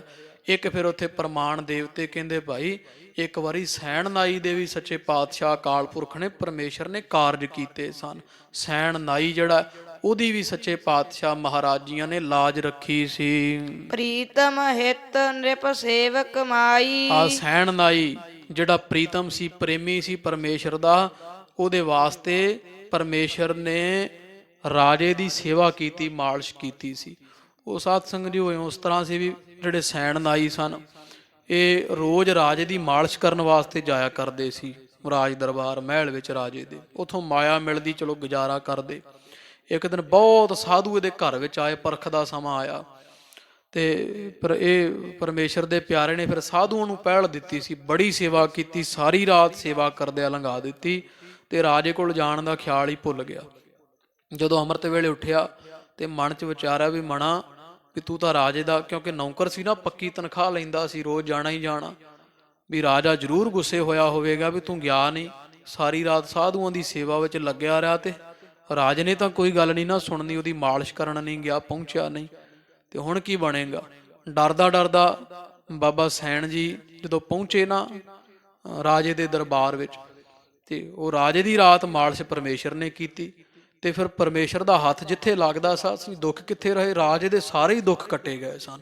ਤੇ ਰਾਜਾ ਬੜਾ ਰੋਗੀ ਸੀ ਬੜੇ ਸਮੇਂ ਦਾ, ਉਹ ਜਿੱਥੇ ਜਿੱਥੇ ਪਰਮੇਸ਼ਰ ਨੇ ਹੱਥ ਮਾਰੇ ਉਹਦਾ ਝੱਸਿਆ ਸਰੀਰ ਸਾਰਾ, ਤੇ ਉਹ ਸਾਰਾ ਸਰੀਰ ਰੋਗ ਕੱਟੇ ਗਏ, 9/9 ਹੋ ਗਿਆ ਰਾਜਾ ਜਾਂਦਿਆਂ ਨੂੰ ਬਿਲਕੁਲ ਠੀਕ ਠਾਕ ਤੇ ਖੁਸ਼ ਹੋਇਆ। ਤੇ ਆਪਦਾ ਸਿੰਘਾਸਨ ਛੱਡ ਕੇ ਰਾਜੇ ਨੂੰ ਕਹਿੰਦਾ, ਉਹਨੂੰ ਸੈਣ ਨੂੰ ਕਹਿੰਦਾ ਭਗਤ ਇੱਥੇ ਬੈਠੋ। ਕਹਿੰਦਾ ਜੀ ਕੀ ਗੱਲ? ਕਹਿੰਦੇ ਜੀ ਰਾਤ ਬਹੁਤ ਆਨੰਦ ਲਿਆਂਦਾ, ਜਿਹੜਾ ਤੁਸੀਂ ਮਾਲਿਸ਼ ਕੀਤੀ ਸਰੀਰ ਦੀ ਸੇਵਾ, ਮੇਰੇ ਸਾਰੇ ਹੀ ਰੋਗ ਹੀ ਕੱਟੇ ਗਏ, ਸਰੀਰ ਜੂੜਿਆ ਹੋਇਆ ਛੁੱਟ ਗਿਆ, ਤੇ ਮੈਂ ਵਿਚਾਰਿਆ ਵੀ ਸਾਰਾ ਰਾਜ ਭਾਗੀ ਹੁਣ ਤੁਹਾਨੂੰ ਦੇ ਦੇਣਾ। ਸਿੰਘਾਸਨ ਛੱਡਿਆ, ਆਪਦਾ ਪੋਸ਼ਾਕਾ ਲਾ ਕੇ ਤੇ ਬਾਬਾ ਸੈਣ ਜੀ ਦੇ ਗਲ ਪਾ ਦਿੱਤਾ। ਇਹ ਸਾਧ ਸੰਗਤ ਜੀ ਪਰਮੇਸ਼ਰ ਦੀ ਮਹਿਮਾ ਹੈ। ਤਾਂ ਹੀ ਉਹ ਜਿਹੜੇ ਹੁਣ ਨਾਈ ਬਰਾਦਰੀ ਦੇ ਕਾਰਜ ਇਹਨਾਂ ਨੂੰ ਰਾਜੇ ਤਾਂ ਆਖਿਆ ਜਾਂਦਾ। ਭਗਤ ਸੈਣ ਜੀਆਂ ਦੇ ਇਹ ਕੌਤਕਾਂ ਨੇ ਸਾਧ ਸੰਗੀ ਲਕਬ ਲਾਏ ਇਹਨਾਂ ਦੇ ਨਾਮ ਦੇ ਨਾਲ। ਤੋ ਰਾਜਾ ਬਣਾਇਆ ਪਰਮੇਸ਼ਰ ਨੇ, ਰਾਜ ਭਾਗ ਦਵਾਇਆ ਬਾਬਾ ਸੈਣ ਜੀ ਨੂੰ। ਤੋ ਇਸ ਤਰ੍ਹਾਂ ਉਹ ਕਹਿੰਦੇ ਆ ਦੇਵਤੇ ਭਾਈ ਪਰਮੇਸ਼ਰ ਦੀ ਕੀ ਗੱਤ ਕਹਿਣੀ ਹੈ, ਇਹਦੀ ਮਰਿਆਦਾ ਕੀ ਕਹੀਏ। ਇਹ ਤਾਂ ਸਮੇਂ ਸਮੇਂ ਪਰਮੇਸ਼ਰ ਭਗਤਾਂ ਦੀ ਲਾਜ ਪੈਜ ਰੱਖਦੇ ਆਏ ਆ। ਸੈਣ ਭਗਤ ਦੀ, ਸੈਣ ਨਾਈ ਦੀ ਫਰਿਆਦ ਜਾਂ ਉਹਦਾ ਪ੍ਰੇਮ ਵੇਖ ਕੇ ਉਹਦੀ ਥਾਂ ਤੇ ਰਾਜੇ ਦੇ ਘਰ ਵਿੱਚ ਸੇਵਾ ਕਮਾਈ, ਉਹਦੀਆਂ ਲੱਤਾਂ ਘੁੱਟੀਆਂ ਪਰਮੇਸ਼ਰ ਨੇ। ਕੌਣ ਕੌਣ ਇਨ ਕਰਮ ਗਨਿਜੈ। ਵੀ ਪਰਮੇਸ਼ਰ ਦੇ ਕਿਹੜੀ ਕਿਹੜੀ ਮਹਿਮਾ, ਕਿਹੜੇ ਕਿਹੜੇ ਕਰਮ ਗਿਣੀਏ ਨਹੀਂ ਗਿਣੇ ਜਾਂਦੇ ਹਨ। ਬਸ ਭਗਤਨ ਕੇ ਸਦਾ ਲਖੀਜੈ। ਤੇ ਸਦਾ ਜਾਣੀਏ ਬਸ ਪਰਮੇਸ਼ਰ ਤਾਂ ਭਗਤਾਂ ਦੇ ਵਸ ਹੈ। ਕਹੀ ਗਹੀ ਪ੍ਰਭ ਕਹੀ ਗਹੀ ਕਰ ਪ੍ਰਭ ਸਮਰੱਥ। ਮੇਰੇ RAM ਰਾਏ ਤੂੰ ਸੰਤਾ ਕਾ ਸੰਤ ਤੇਰੇ, ਪਰਮੇਸ਼ਰ ਸੰਤ ਤੇਰੇ ਤੇ ਤੂੰ ਸੰਤਾਂ ਦਾ। ਤੋ ਐਡੀ ਵਡਿਆਈ ਮਹਿਮਾ ਪਰਮੇਸ਼ਰ ਦੀ। ਗੁਰੂ ਅਰਜਨ ਦੇਵ ਮਹਾਰਾਜ ਦਾ ਭਗਤ ਰੂਪ ਆਪ ਹੀ ਧਾਰ ਕੇ ਤੇ ਭਗਤ ਦੀ ਸੇਵਾ ਕਰਨ ਵਾਸਤੇ ਕਈ ਟੋਕਰੀ ਫੜ ਕੇ ਧਰਤੀ ਤੇ ਗਏ ਸੇਵਾ ਵਾਸਤੇ। ਧਰੀ ਟੋਕਰੀ ਦੂਸਰ ਹੱਥ, ਹਾਂ, ਇੱਕ ਹੱਥ ਕਈ ਦੂਜੇ ਹੱਥ ਟੋਕਰੀ ਪਕੜੀ ਹੈ। ਹਰ ਮੰਦਰ ਜਿਸ ਥਲ ਚਿਨ ਲਾਏ ਚਿਨਵਾਏ। ਤੇ ਜਿੱਥੇ ਗੁਰੂ ਅਰਜਨ ਦੇਵ ਜੀ ਮਹਾਰਾਜ ਜੀ ਹਰਮੰਦਰ ਸਾਹਿਬ ਦੀ ਸੇਵਾ ਕਰਵਾਉਂਦੇ, ਵਿਚਲਾ ਸਥਾਨ ਜਿਹੜਾ ਹਰਮੰਦਰ ਸਾਹਿਬ ਦਾ ਸੱਚਖੰਡ ਸਥਾਨ ਹੈ, ਇਹ ਬਣਵਾਉਣ ਦੀ ਮਹਾਰਾਜ ਜੀਆਂ ਦੀ ਜੁਗਤ ਸੀ। ਖਨਨ ਲੱਗੇ ਮਿੱਤਰ ਕਾ ਤਹ ਜਾਏ। ਤੇ ਉਥੇ ਜਾ ਕੇ ਨਾ ਪਰਮੇਸ਼ਰ ਮਿੱਟੀ ਪੁੱਟਣ ਲੱਗ ਪਏ। ਜਿੱਥੇ ਹੁਣ ਹਰਮੰਦਰ ਸਾਹਿਬ ਦਾ ਵਿਚਕਾਰ ਸਥਾਨ ਸਜਿਆ ਹੋਇਆ, ਇੱਥੇ ਜਾ ਕੇ ਮਿੱਟੀ ਪੁੱਟਣ ਲੱਗੇ ਆ। ਕਾਰ ਨਿਕਾਸ ਹੈ ਵੈਰ ਗਿਰਾਈ। ਤੇ ਉਹ ਭਰ ਕੇ ਟੋਕਰੀ ਆਪ ਹੀ ਭਰ ਲੈਂਦੇ ਆ ਤੇ ਚੁੱਕ ਕੇ ਬਾਹਰ ਸੁੱਟ ਆਉਂਦੇ ਹਨ। ਦੇਖਤ ਭਏ ਦੇਵ ਸਮਦਾਈ। ਤੇ ਸਾਰੇ ਦੇਵੀ ਦੇਵਤੇ ਪਰਮੇਸ਼ਰ ਦੀ ਇਹ ਮੌਜ ਵੇਖ ਕੇ ਹੈਰਾਨ ਹੁੰਦੇ ਆ। ਪਲਟ ਪਲਟ ਅਨਪੋ ਤਨ ਸਾਰੇ। ਆਪਨੋ ਤਨ ਸਾਰੇ। ਦੇਵਤਿਆਂ ਨੇ ਆਖਿਆ ਜਿੱਥੇ ਪਰਮੇਸ਼ਰ ਸੇਵਾ ਕਰਦਾ ਭਾਈ ਆਪਾਂ ਕਾਹਨੂੰ ਪਿੱਛੇ ਰਹੀਏ। ਹਾਥੀ ਦੀ ਪੈੜ 'ਚ ਸਾਰੀਆਂ ਪੈੜਾਂ ਆ ਜਾਂਦੀਆਂ। ਤੋ ਦੇਵਤਿਆਂ ਨੇ ਲੱਜਾ ਮਹਿਸੂਸ ਕੀਤੀ ਵੀ ਜਿਸ ਘਰ ਦੀ ਸੇਵਾ ਪਰਮੇਸ਼ਰ ਆਪ ਕਰਦਾ, ਸਾਨੂੰ ਵੀ ਭਾਈ ਆਪਦਾ ਸਰੀਰ ਸਫਨਾ ਕਰਨਾ ਚਾਹੀਦਾ। ਦੇਵਤੇ ਵੀ ਮਜ਼ਦੂਰਾਂ ਦਾ ਵੰਨ ਸਵੰਨਾ ਭੇਸ ਧਾਰ ਧਾਰ ਕੇ ਸਾਰੇ ਆਏ ਲੱਗੇ ਸਗਰੇ ਸਰਕਾਰੇ। ਤੇ ਪਰਮੇਸ਼ਰ ਦੇ ਨਾਲ ਨਾਲ ਸਭ ਨੇ ਕਈਆਂ ਫੜੀਆਂ ਤੇ ਸਰੋਵਰ ਵਿੱਚ ਮਿੱਟੀ ਦੀ ਪੁਟਾਈ ਕਰਦੇ ਆ। ਤਿੰਨ ਕੋ ਪ੍ਰੇਰਤ ਕਾਰ ਕਰਾਵੈ। ਤੇ ਪਰਮੇਸ਼ਰ ਜਿਹੜੇ ਉਹਨਾਂ ਨੂੰ ਪ੍ਰੇਰਦੇ ਆ ਭਾਈ ਇੱਥੋਂ ਲੱਗੋ, ਇੱਥੋਂ ਇਸ ਤਰ੍ਹਾਂ ਕਰੋ। ਉਹ ਹਰਮੰਦਰ ਸਾਹਿਬ ਦੀ ਨੀਂਹ ਪੁੱਟ ਰਹੇ ਆ। ਦੇਵਤਿਆਂ ਤੋਂ ਕਹਿ ਕਹਿ ਕੇ ਪਰਮੇਸ਼ਰ ਸੇਵਾ ਕਰਵਾਉਂਦੇ ਆ। ਕਹਿ ਸਭ ਕੋ ਉਤਸਾਹ ਬੰਦਾਵਹਿ। ਤੇ ਸਾਰਿਆਂ ਦਾ ਉਤਸ਼ਾਹ ਵਧਾ ਰਹੇ ਕਹਿ ਕਵਾ ਕਰਕੇ। ਸ਼ਿਨਕ ਮਾਤਰ ਮਹਿ ਮਾਟੀ ਪਾਟੀ। ਹੁਣ ਦੇਵਤੇ ਨਾਲ ਤੇ ਪਰਮੇਸ਼ਰ ਖੁਦ ਆਏ ਹੋਏ ਆ। ਕਹਿੰਦੇ ਬਸ ਕੁਝ ਹੀ ਸਮੇਂ ਵਿੱਚ ਛਿਣ ਵਿੱਚ ਹੀ ਬਹੁਤ ਡੂੰਘੀਆਂ ਡੂੰਘੀਆਂ ਨੀਆਂ ਪੁੱਟ ਦਿੱਤੀਆਂ ਹਨ। ਸਭ ਨੇ ਕਾਸ ਕਰ ਬਾਹਰ ਸਾਟੀ। ਤੇ ਬੜੀ ਛੇਤੀ ਦੇ ਨਾਲ ਹੀ ਸਾਰੀ ਮਿੱਟੀ ਪੱਟ ਬਾਹਰ ਸੁੱਟੀ ਹੈ। ਸ੍ਰੀ ਅਰਜਨ ਕਰ ਨਿਰਨੈ ਹੇਰਾ। ਤੇ ਇਧਰ ਧੰਨ ਗੁਰੂ ਅਰਜਨ ਦੇਵ ਜੀ ਮਹਾਰਾਜ ਤੋਂ ਕੀ ਛੁਪਿਆ ਹੋਇਆ। ਆਪ ਹੀ ਤਾਂ ਉਹ ਸਰੂਪ ਨੇ ਤੇ ਆਪ ਹੀ ਇਹ ਸਰੂਪ ਨੇ। ਸਤਿਗੁਰਾਂ ਨੇ ਮਨ ਵਿੱਚ ਇਸ ਤਰ੍ਹਾਂ ਵਿਚਾਰਿਆ ਵੇਖਿਆ ਹੈ। ਆਜ ਕਾਰ ਕੋ ਕਰਹਿ ਕਨੇਰੇ। ਵੀ ਅੱਜ ਸੇਵਾ ਬਹੁਤ ਜ਼ੋਰਾਂ ਨਾਲ ਹੋ ਰਹੀ ਹੈ। ਸੰਗਤ ਨਹੀਂ ਕਹੂੰ ਤੇ ਆਈ। ਵੀ ਸੰਗਤ ਤਾਂ ਕਿਤੋਂ ਆਈ ਨਹੀਂ ਅੱਜ। ਤੇ ਇੰਨੇ ਜਾਣੇ ਸੇਵਾ ਹੁਣ 33 ਕਰੋੜ ਦੇਵੀ ਦੇਵਤਾ ਜੇ ਥੋੜੇ ਵੀ ਲੱਗੇ ਹੋਣ ਤੇ ਕਿੰਨੇ ਹੋਣਗੇ। ਤੋ ਗੁਰੂ ਅਰਜਨ ਦੇਵ ਮਹਾਰਾਜ ਵਿਚਾਰਦੇ ਆ ਵੀ ਸੰਗਤ ਤਾਂ ਜਿੰਨਾ ਕਾਬਲੋਂ ਕੰਧਾਰੋਂ ਦੂਰੋਂ ਮਲਤਾਨੋਂ ਕੋਈ ਸੰਗਤ ਨਹੀਂ ਆਈ, ਪਰ ਸੇਵਾ ਕਰਨ ਵਿੱਚ ਕਿੰਨੇ ਜਣੇ ਲੱਗੇ ਹੋਏ ਆ।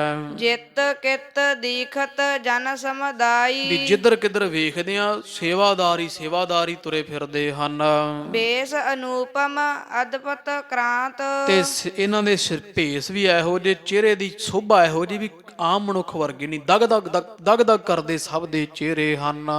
ਕਰਤ ਕਾਰ ਕੋ ਸ਼ੁਭਤ ਗਾਤ। ਤੇ ਜਿਨ੍ਹਾਂ ਦੇ ਸਰੀਰ ਬੜੇ ਤਗੜੇ ਆ ਤੇ ਸੋਹਣੀ ਜਿਹੜੀ ਵਾ ਸਰੋਵਰ ਦੀ ਸੇਵਾ ਕਰ ਰਹੇ ਆ। ਸਵਈਆ ਸ੍ਰੀ ਗੁਰ ਏਵ ਵਿਚਾਰ ਨਿਹਾਰਤ। ਤੇ ਧੰਨ ਗੁਰੂ ਅਰਜਨ ਦੇਵ ਜੀ ਮਹਾਰਾਜ ਜੀ ਇਸ ਤਰ੍ਹਾਂ ਵਿਚਾਰਿਆ ਵੇਖਿਆ ਹੈ ਸਭ ਮਹਿ ਇੱਕ ਸੁੰਦਰ ਡੀਲਾ। ਤੇ ਵੇਖਿਆ ਵੀ ਇੱਕ ਇਹਨਾਂ ਸਾਰਿਆਂ ਤੋਂ ਸੁੰਦਰ ਹੈ ਤੇ ਬਹੁਤ ਵੱਡੇ ਸਰੀਰ ਵਾਲਾ ਕੋਈ ਬਲ ਵਾਲਾ ਮਨੁੱਖ ਹੈ।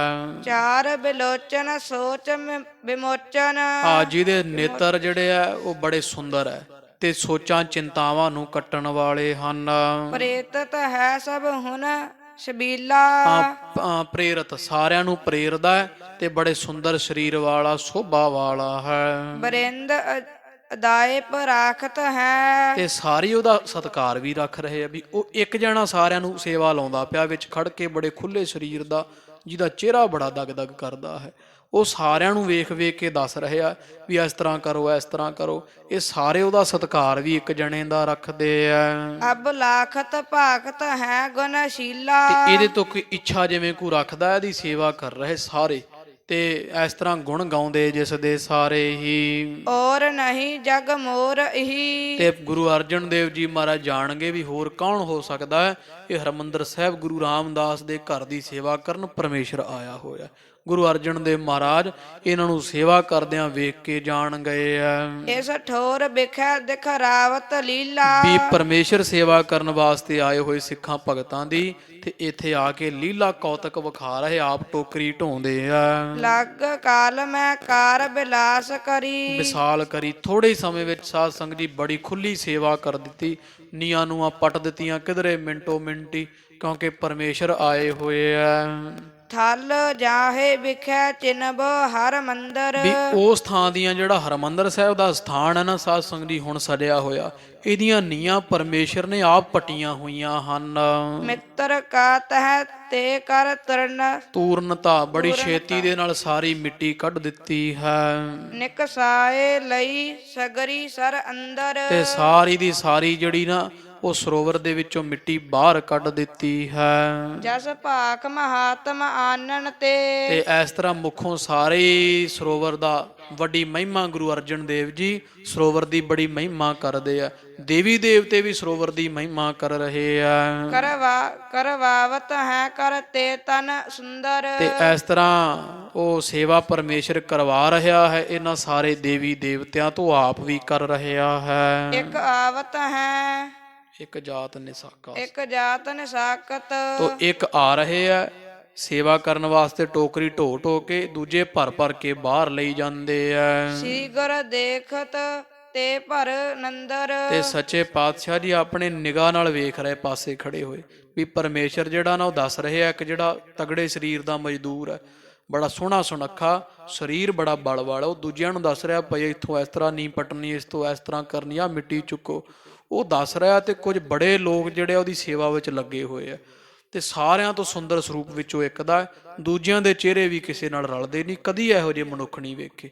ਗੁਰੂ ਅਰਜਨ ਦੇਵ ਮਹਾਰਾਜ ਸਾਰਾ ਕੁਝ ਵੇਖ ਕੇ ਨਾ ਤੇ ਸੱਚੇ ਪਾਤਸ਼ਾਹ ਜੀ ਗੁਰੂ ਗਰੀਬ ਨਵਾਜ ਜਾਣ ਗਏ ਹਨ।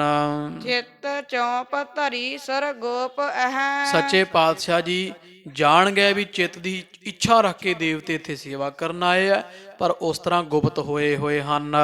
ਪਲਟੇ ਤਨ ਜਾਨ ਗੁਰ ਚਲ ਅਹ ਤੇ ਸੱਚੇ ਪਾਤਸ਼ਾਹ ਜੀ ਨੇ ਵੇਖਿਆ ਵੀ ਦੇਵੀ ਦੇਵਤਿਆਂ ਸਰੀਰ ਹੀ ਪਲਟੇ ਹੋਏ ਆ, ਇੱਥੇ ਸੇਵਾ ਕਰਨ ਆਏ ਆ। ਮਹਾਰਾਜ ਫਿਰ ਚੱਲ ਕੇ ਇਹਨਾਂ ਦੇ ਪਾਸ ਆਏ ਹਨ। ਜਿਮ ਸੂਰਜ ਬਾਲ ਬਿਲੋਕਤ ਹੀ ਤੇ ਜਿਵੇਂ ਸਾਧ ਸੰਗਤ ਜੀ ਚੜ੍ਹਦਾ ਹੋਇਆ ਸੂਰਜ ਦਾ ਮੁਖ ਵੇਖਦਿਆਂ ਸਾਰ ਅਰਬਿੰਦ ਬਿਲੋਚਨ ਦਵੈ ਸਿਕ ਬਿਕਸਾਏ, ਕਸਾਏ ਤੇ ਜਿਵੇਂ ਸਾਧ ਸੰਗਤ ਜੀ ਕਮਲ ਜਿਹੜਾ ਹੁੰਦਾ ਖਿੜ ਜਾਂਦਾ ਨਾ ਸੂਰਜ ਚੜ੍ਹਦਾ ਵੇਖ ਕੇ, ਸੱਚੇ ਪਾਤਸ਼ਾਹ ਮਹਾਰਾਜ ਨੂੰ ਵੇਖ ਕੇ ਅਕਾਲ ਪੁਰਖ ਨੇ ਗੁਰੂ ਅਰਜਨ ਦੇਵ ਮਹਾਰਾਜ ਦੇ ਦਰਸ਼ਨ ਕੀਤੇ। ਸਤਿਗੁਰਾਂ ਅਕਾਲ ਪੁਰਖ ਦੇ ਇੱਕ ਦੂਜੇ ਨੂੰ ਵੇਖ ਕੇ ਦੋਹਾਂ ਦੇ ਨੇਤਰ ਖਿੜ ਗਏ ਹਨ। ਬਾਰ ਡੀਠ ਮਿਲੀ ਜਗ ਮੂਰਤ ਕੀ ਤੇ ਇੱਕ ਦੂਜੇ ਨੂੰ ਦੋਵੇਂ ਮਿਲੇ ਆ। ਗੁਰੂ ਅਰਜਨ ਦੇਵ ਪਾਤਸ਼ਾਹ ਵੀ ਪਰਮੇਸ਼ਰ ਹੀ ਹੈ ਤੇ ਪਰਮੇਸ਼ਰ ਤਾਂ ਪਰਮੇਸ਼ਰ ਹੀ ਹੈ। ਦੋਵੇਂ ਸਰੂਪ ਸੱਚੇ ਪਾਤਸ਼ਾਹ ਜੀ ਦੇ ਇੱਕ ਦੂਜੇ ਦੇ ਸਾਹਮਣੇ ਆਣ ਖੜੇ ਹੋਏ ਆ। ਇੱਕ ਜੋਤ ਸਰਬੋਤਮ ਹੀ ਉਮਹਾਏ ਤੋ ਇੱਕ ਜੋਤ ਇੱਕ ਹੀ ਹੈ। ਸਰਬ ਉੱਤਮ ਜੋਤ ਪਰਮੇਸ਼ਰ ਦੀ ਇੱਕ ਹੀ ਹੈ, ਪਰ ਇੱਕ ਦੂਜੇ ਦੇ ਸਾਹਮਣੇ ਖੜ ਕੇ ਬੜੇ ਖੁਸ਼ ਹੋਏ ਹਨ। ਅਵਲੋਕਤ ਕੀਰਤ ਕੋ ਵਰਣੈ ਤੋ ਵੇਖ ਕੇ ਨਾ ਗੁਰੂ ਅਰਜਨ ਦੇਵ ਜੀ ਮਹਾਰਾਜ ਨੇ ਪਰਮੇਸ਼ਰ ਜੀ ਨੂੰ ਆਇਆ ਹੋਇਆ ਤੇ ਪਰਮੇਸ਼ਰ ਦੀ ਸੋਭਾ ਕੀਤੀ ਹੈ। ਪੁਨ ਸਾਰ ਸਮੇਂ ਵਿੱਚ ਰਾਗ ਸਹਾਏ ਅੰਮ੍ਰਿਤ ਵੇਲਾ ਸੀ ਉਦੋਂ, ਤੇ ਪਰਮੇਸ਼ਰ ਨੂੰ ਆਇਆ ਵੇਖ ਕੇ ਗੁਰੂ ਅਰਜਨ ਦੇਵ ਜੀ ਮਹਾਰਾਜ ਦੀਆਂ ਰਾਗਾਂ ਦੇ ਵਿੱਚ ਫਿਰ ਸੂਹੀ ਰਾਗ ਵਿੱਚ ਪਰਮੇਸ਼ਰ ਦੀ ਸੋਭਾ ਕੀਤੀ ਹੈ। ਦੋਹਰਾ ਫਤਿਹ ਕਰੋ, ਇੰਨਾ ਹੀ ਬਹੁਤ। ਤੋ ਪਰਮੇਸ਼ਰ ਦੀ ਦਰਸ਼ਨ ਕਰਦਿਆਂ ਸਾਰ ਧੰਨ ਗੁਰੂ ਅਰਜਨ ਦੇਵ ਸਾਹਿਬ ਮਹਾਰਾਜ ਨੇ ਫਿਰ ਪਰਮੇਸ਼ਰ ਦੀ ਸੋਭਾ ਕੀਤੀ, ਅਕਾਲ ਪੁਰਖ ਪਰਮੇਸ਼ਰ ਦੀ। ਤੋ ਸਤ ਸੰਗਤ ਜੀ ਇੱਥੇ ਇਸ ਤਰ੍ਹਾਂ ਵੀ ਪਰਮੇਸ਼ਰ ਅਨੇਕ ਹੈ ਫਿਰ ਏਕ ਹੈ। ਗੁਰੂ ਨਾਨਕ ਪਾਤਸ਼ਾਹ ਵੀ ਪਰਮੇਸ਼ਰ ਹੈ, ਤੋ ਅਕਾਲ ਪੁਰਖ ਪਰਮੇਸ਼ਰ ਵੀ ਤੋ ਸੱਚਖੰਡ ਵਿੱਚ ਬਿਰਾਜੇ ਹੋਏ। ਉਹਨਾਂ ਦੇ ਮਨ ਵਿੱਚ ਇੱਛਾ ਜਾਗੀ ਹੈ ਵੀ ਅਸੀਂ ਵੀ ਸੇਵਾ ਕਰੀਏ ਸਰੋਵਰ ਦੀ, ਤੇ ਆਪ ਹੀ ਗੁਰੂ ਅਰਜਨ ਦੇਵ ਮਹਾਰਾਜ ਦਾ ਸਰੂਪ ਧਾਰਿਆ ਹੋਇਆ ਤੇ ਉੱਥੇ ਆਪ ਹੀ ਭਗਤ ਬਣ ਗਏ ਆ। ਤੇ ਫਿਰ ਵਿਖਾਇਆ ਸਾਡੇ ਵਰਗਿਆਂ ਨੂੰ ਵੀ ਪਰਮੇਸ਼ਰ ਭਗਤਾਂ ਦੇ ਵਸ ਹੈ। ਗੁਰੂ ਅਰਜਨ ਦੇਵ ਮਹਾਰਾਜ ਪਰਮੇਸ਼ਰ ਹਨ, ਪਰ ਭਗਤ ਬਣੇ ਆਪ। ਪਰਮੇਸ਼ਰ ਫਿਰ ਭਗਤਾਂ ਦੇ ਵਸ ਹੋ ਕਰਕੇ ਆਇਆ, ਜਿਵੇਂ ਫਿਰ ਭਗਤ ਦੀ ਭਗਤੀ ਨੂੰ ਫਲ ਲਾਇਆ। ਤੇ ਗੁਰੂ ਅਰਜਨ ਦੇਵ ਮਹਾਰਾਜ ਜੀ ਫਿਰ ਸੋਹੀ ਰਾਗ ਅੰਦਰ ਫਿਰ ਸੰਤਾਂ ਕੇ ਕਾਰਜ ਆਪ ਖਲੋਇਆ। ਹਰ ਕੰਮ ਕਰਾਵਣ ਆਇਆ ਰਾਮ, ਧਰਤ ਸੁਹਾਵੀ ਤਾਲ ਸੁਹਾਵਾ ਵਿੱਚ ਅੰਮ੍ਰਿਤ ਜਲ ਛਾਇਆ ਰਾਮ। ਅੰਮ੍ਰਿਤ ਜਲ ਛਾਇਆ ਪੂਰਨ ਸਾਜ ਕਰਾਇਆ, ਸਗਲ ਮਨੋਰਥ ਪੂਰੇ। ਜੈ ਜੈਕਾਰ ਭਇਆ ਜਗ ਅੰਤਰ ਲਾਥੇ ਸਗਲ ਵਿਸੂਰੇ। ਤੋ ਇਹ ਸਾਧ ਸੰਗਤ ਜੀ ਪਰਮੇਸ਼ਰ ਦੀ ਸੋਭਾ ਦਾ ਸ਼ਬਦ ਜਿਹੜਾ ਸੂਹੀ ਰਾਗ ਅੰਦਰ ਧੰਨ ਗੁਰੂ ਅਰਜਨ ਦੇਵ ਜੀ ਮਹਾਰਾਜ ਜੀ ਪਰਮੇਸ਼ਰ ਦੇ ਸਾਹਮਣੇ ਖੜ ਕੇ ਉਚਾਰਿਆ ਸੀ, ਉਹਦੀ ਕਥਾ ਆਪਾਂ ਕੱਲ ਸੁਣਾਂਗੇ। ਹੋਈਆਂ ਭੁੱਲਾਂ ਦੀ ਖਿਮਾ ਗੁਰੂ ਗਰੀਬ ਨਵਾਜ ਆਪ ਸਾਰੀ ਸੰਗਤ ਦੇ ਦਰ ਹਾਜ਼ਰੇ ਭਾਈ ਪ੍ਰਵਾਨ ਕਰਨ। ਤੋ ਇਹ ਲੋਕ ਸੁਖੀਏ ਪਰਲੋਕ ਸੁਹੇਲੇ, ਨਾਨਕ ਹਰ ਪ੍ਰਭ ਆਪੇ ਮੇਲੇ। ਦੋ ਪੰਕਤੀਆਂ ਪੜ੍ਹ ਕਰਕੇ ਸੰਪੂਰਨਤਾ ਹੈ ਜੀ। ਬਾਰ ਡੀਠ ਮਿਲੀ ਜਗ ਮੂਰਤ ਕੀ, ਇਕ ਜੋਤ ਸਰਬੋਤਮ ਹੀ ਉਮਹਾਏ। ਅਵਲੋਕਤ ਕੀਰਤ ਕੋ ਬਰਨੈ, ਪੁਨ ਸਾਰ ਸਮੈ ਵਿੱਚ ਰਾਗ ਸੁਹਾਏ। ਵਾਹਿਗੁਰੂ ਜੀ ਕਾ ਖਾਲਸਾ, ਵਾਹਿਗੁਰੂ ਜੀ ਕੀ ਫਤਿਹ। हे अच्युत हे पार ब्रह्म अविनाशी अघनाश, हे पूरन हे सर्व मैं दुख पंजन गुण दास। हे संगी हे निरंकार, हे निर्गुण सब टेक हे गोबिंद हे गुण निदान, जाकै सदा बेक हे अपरंपर हर हरे है पी होवन। हार हे संतह कै सदा संग निधारा, आधार। हे ठाकुर हो दास रो मैं निर्गुण गुण नहीं। कोय नानक दीजै नाम दान राखो हियै। परोय आए प्रभ सरनागति कृपा निध, दयाल एक अखर हर मन बसत नानक होत। निहाल वाहिगुरु नाम जहाज है चढ़े सो उतरे, पार जो शरधा कर सेवंदे वाहिगुरु पार उतारन। जो शरधा कर सेवंदे वाहिगुरु पार उतारन हार। ਵਾਹਿਗੁਰੂ ਜੀ ਕਾ ਖਾਲਸਾ, ਵਾਹਿਗੁਰੂ ਜੀ ਕੀ ਫਤਿਹ।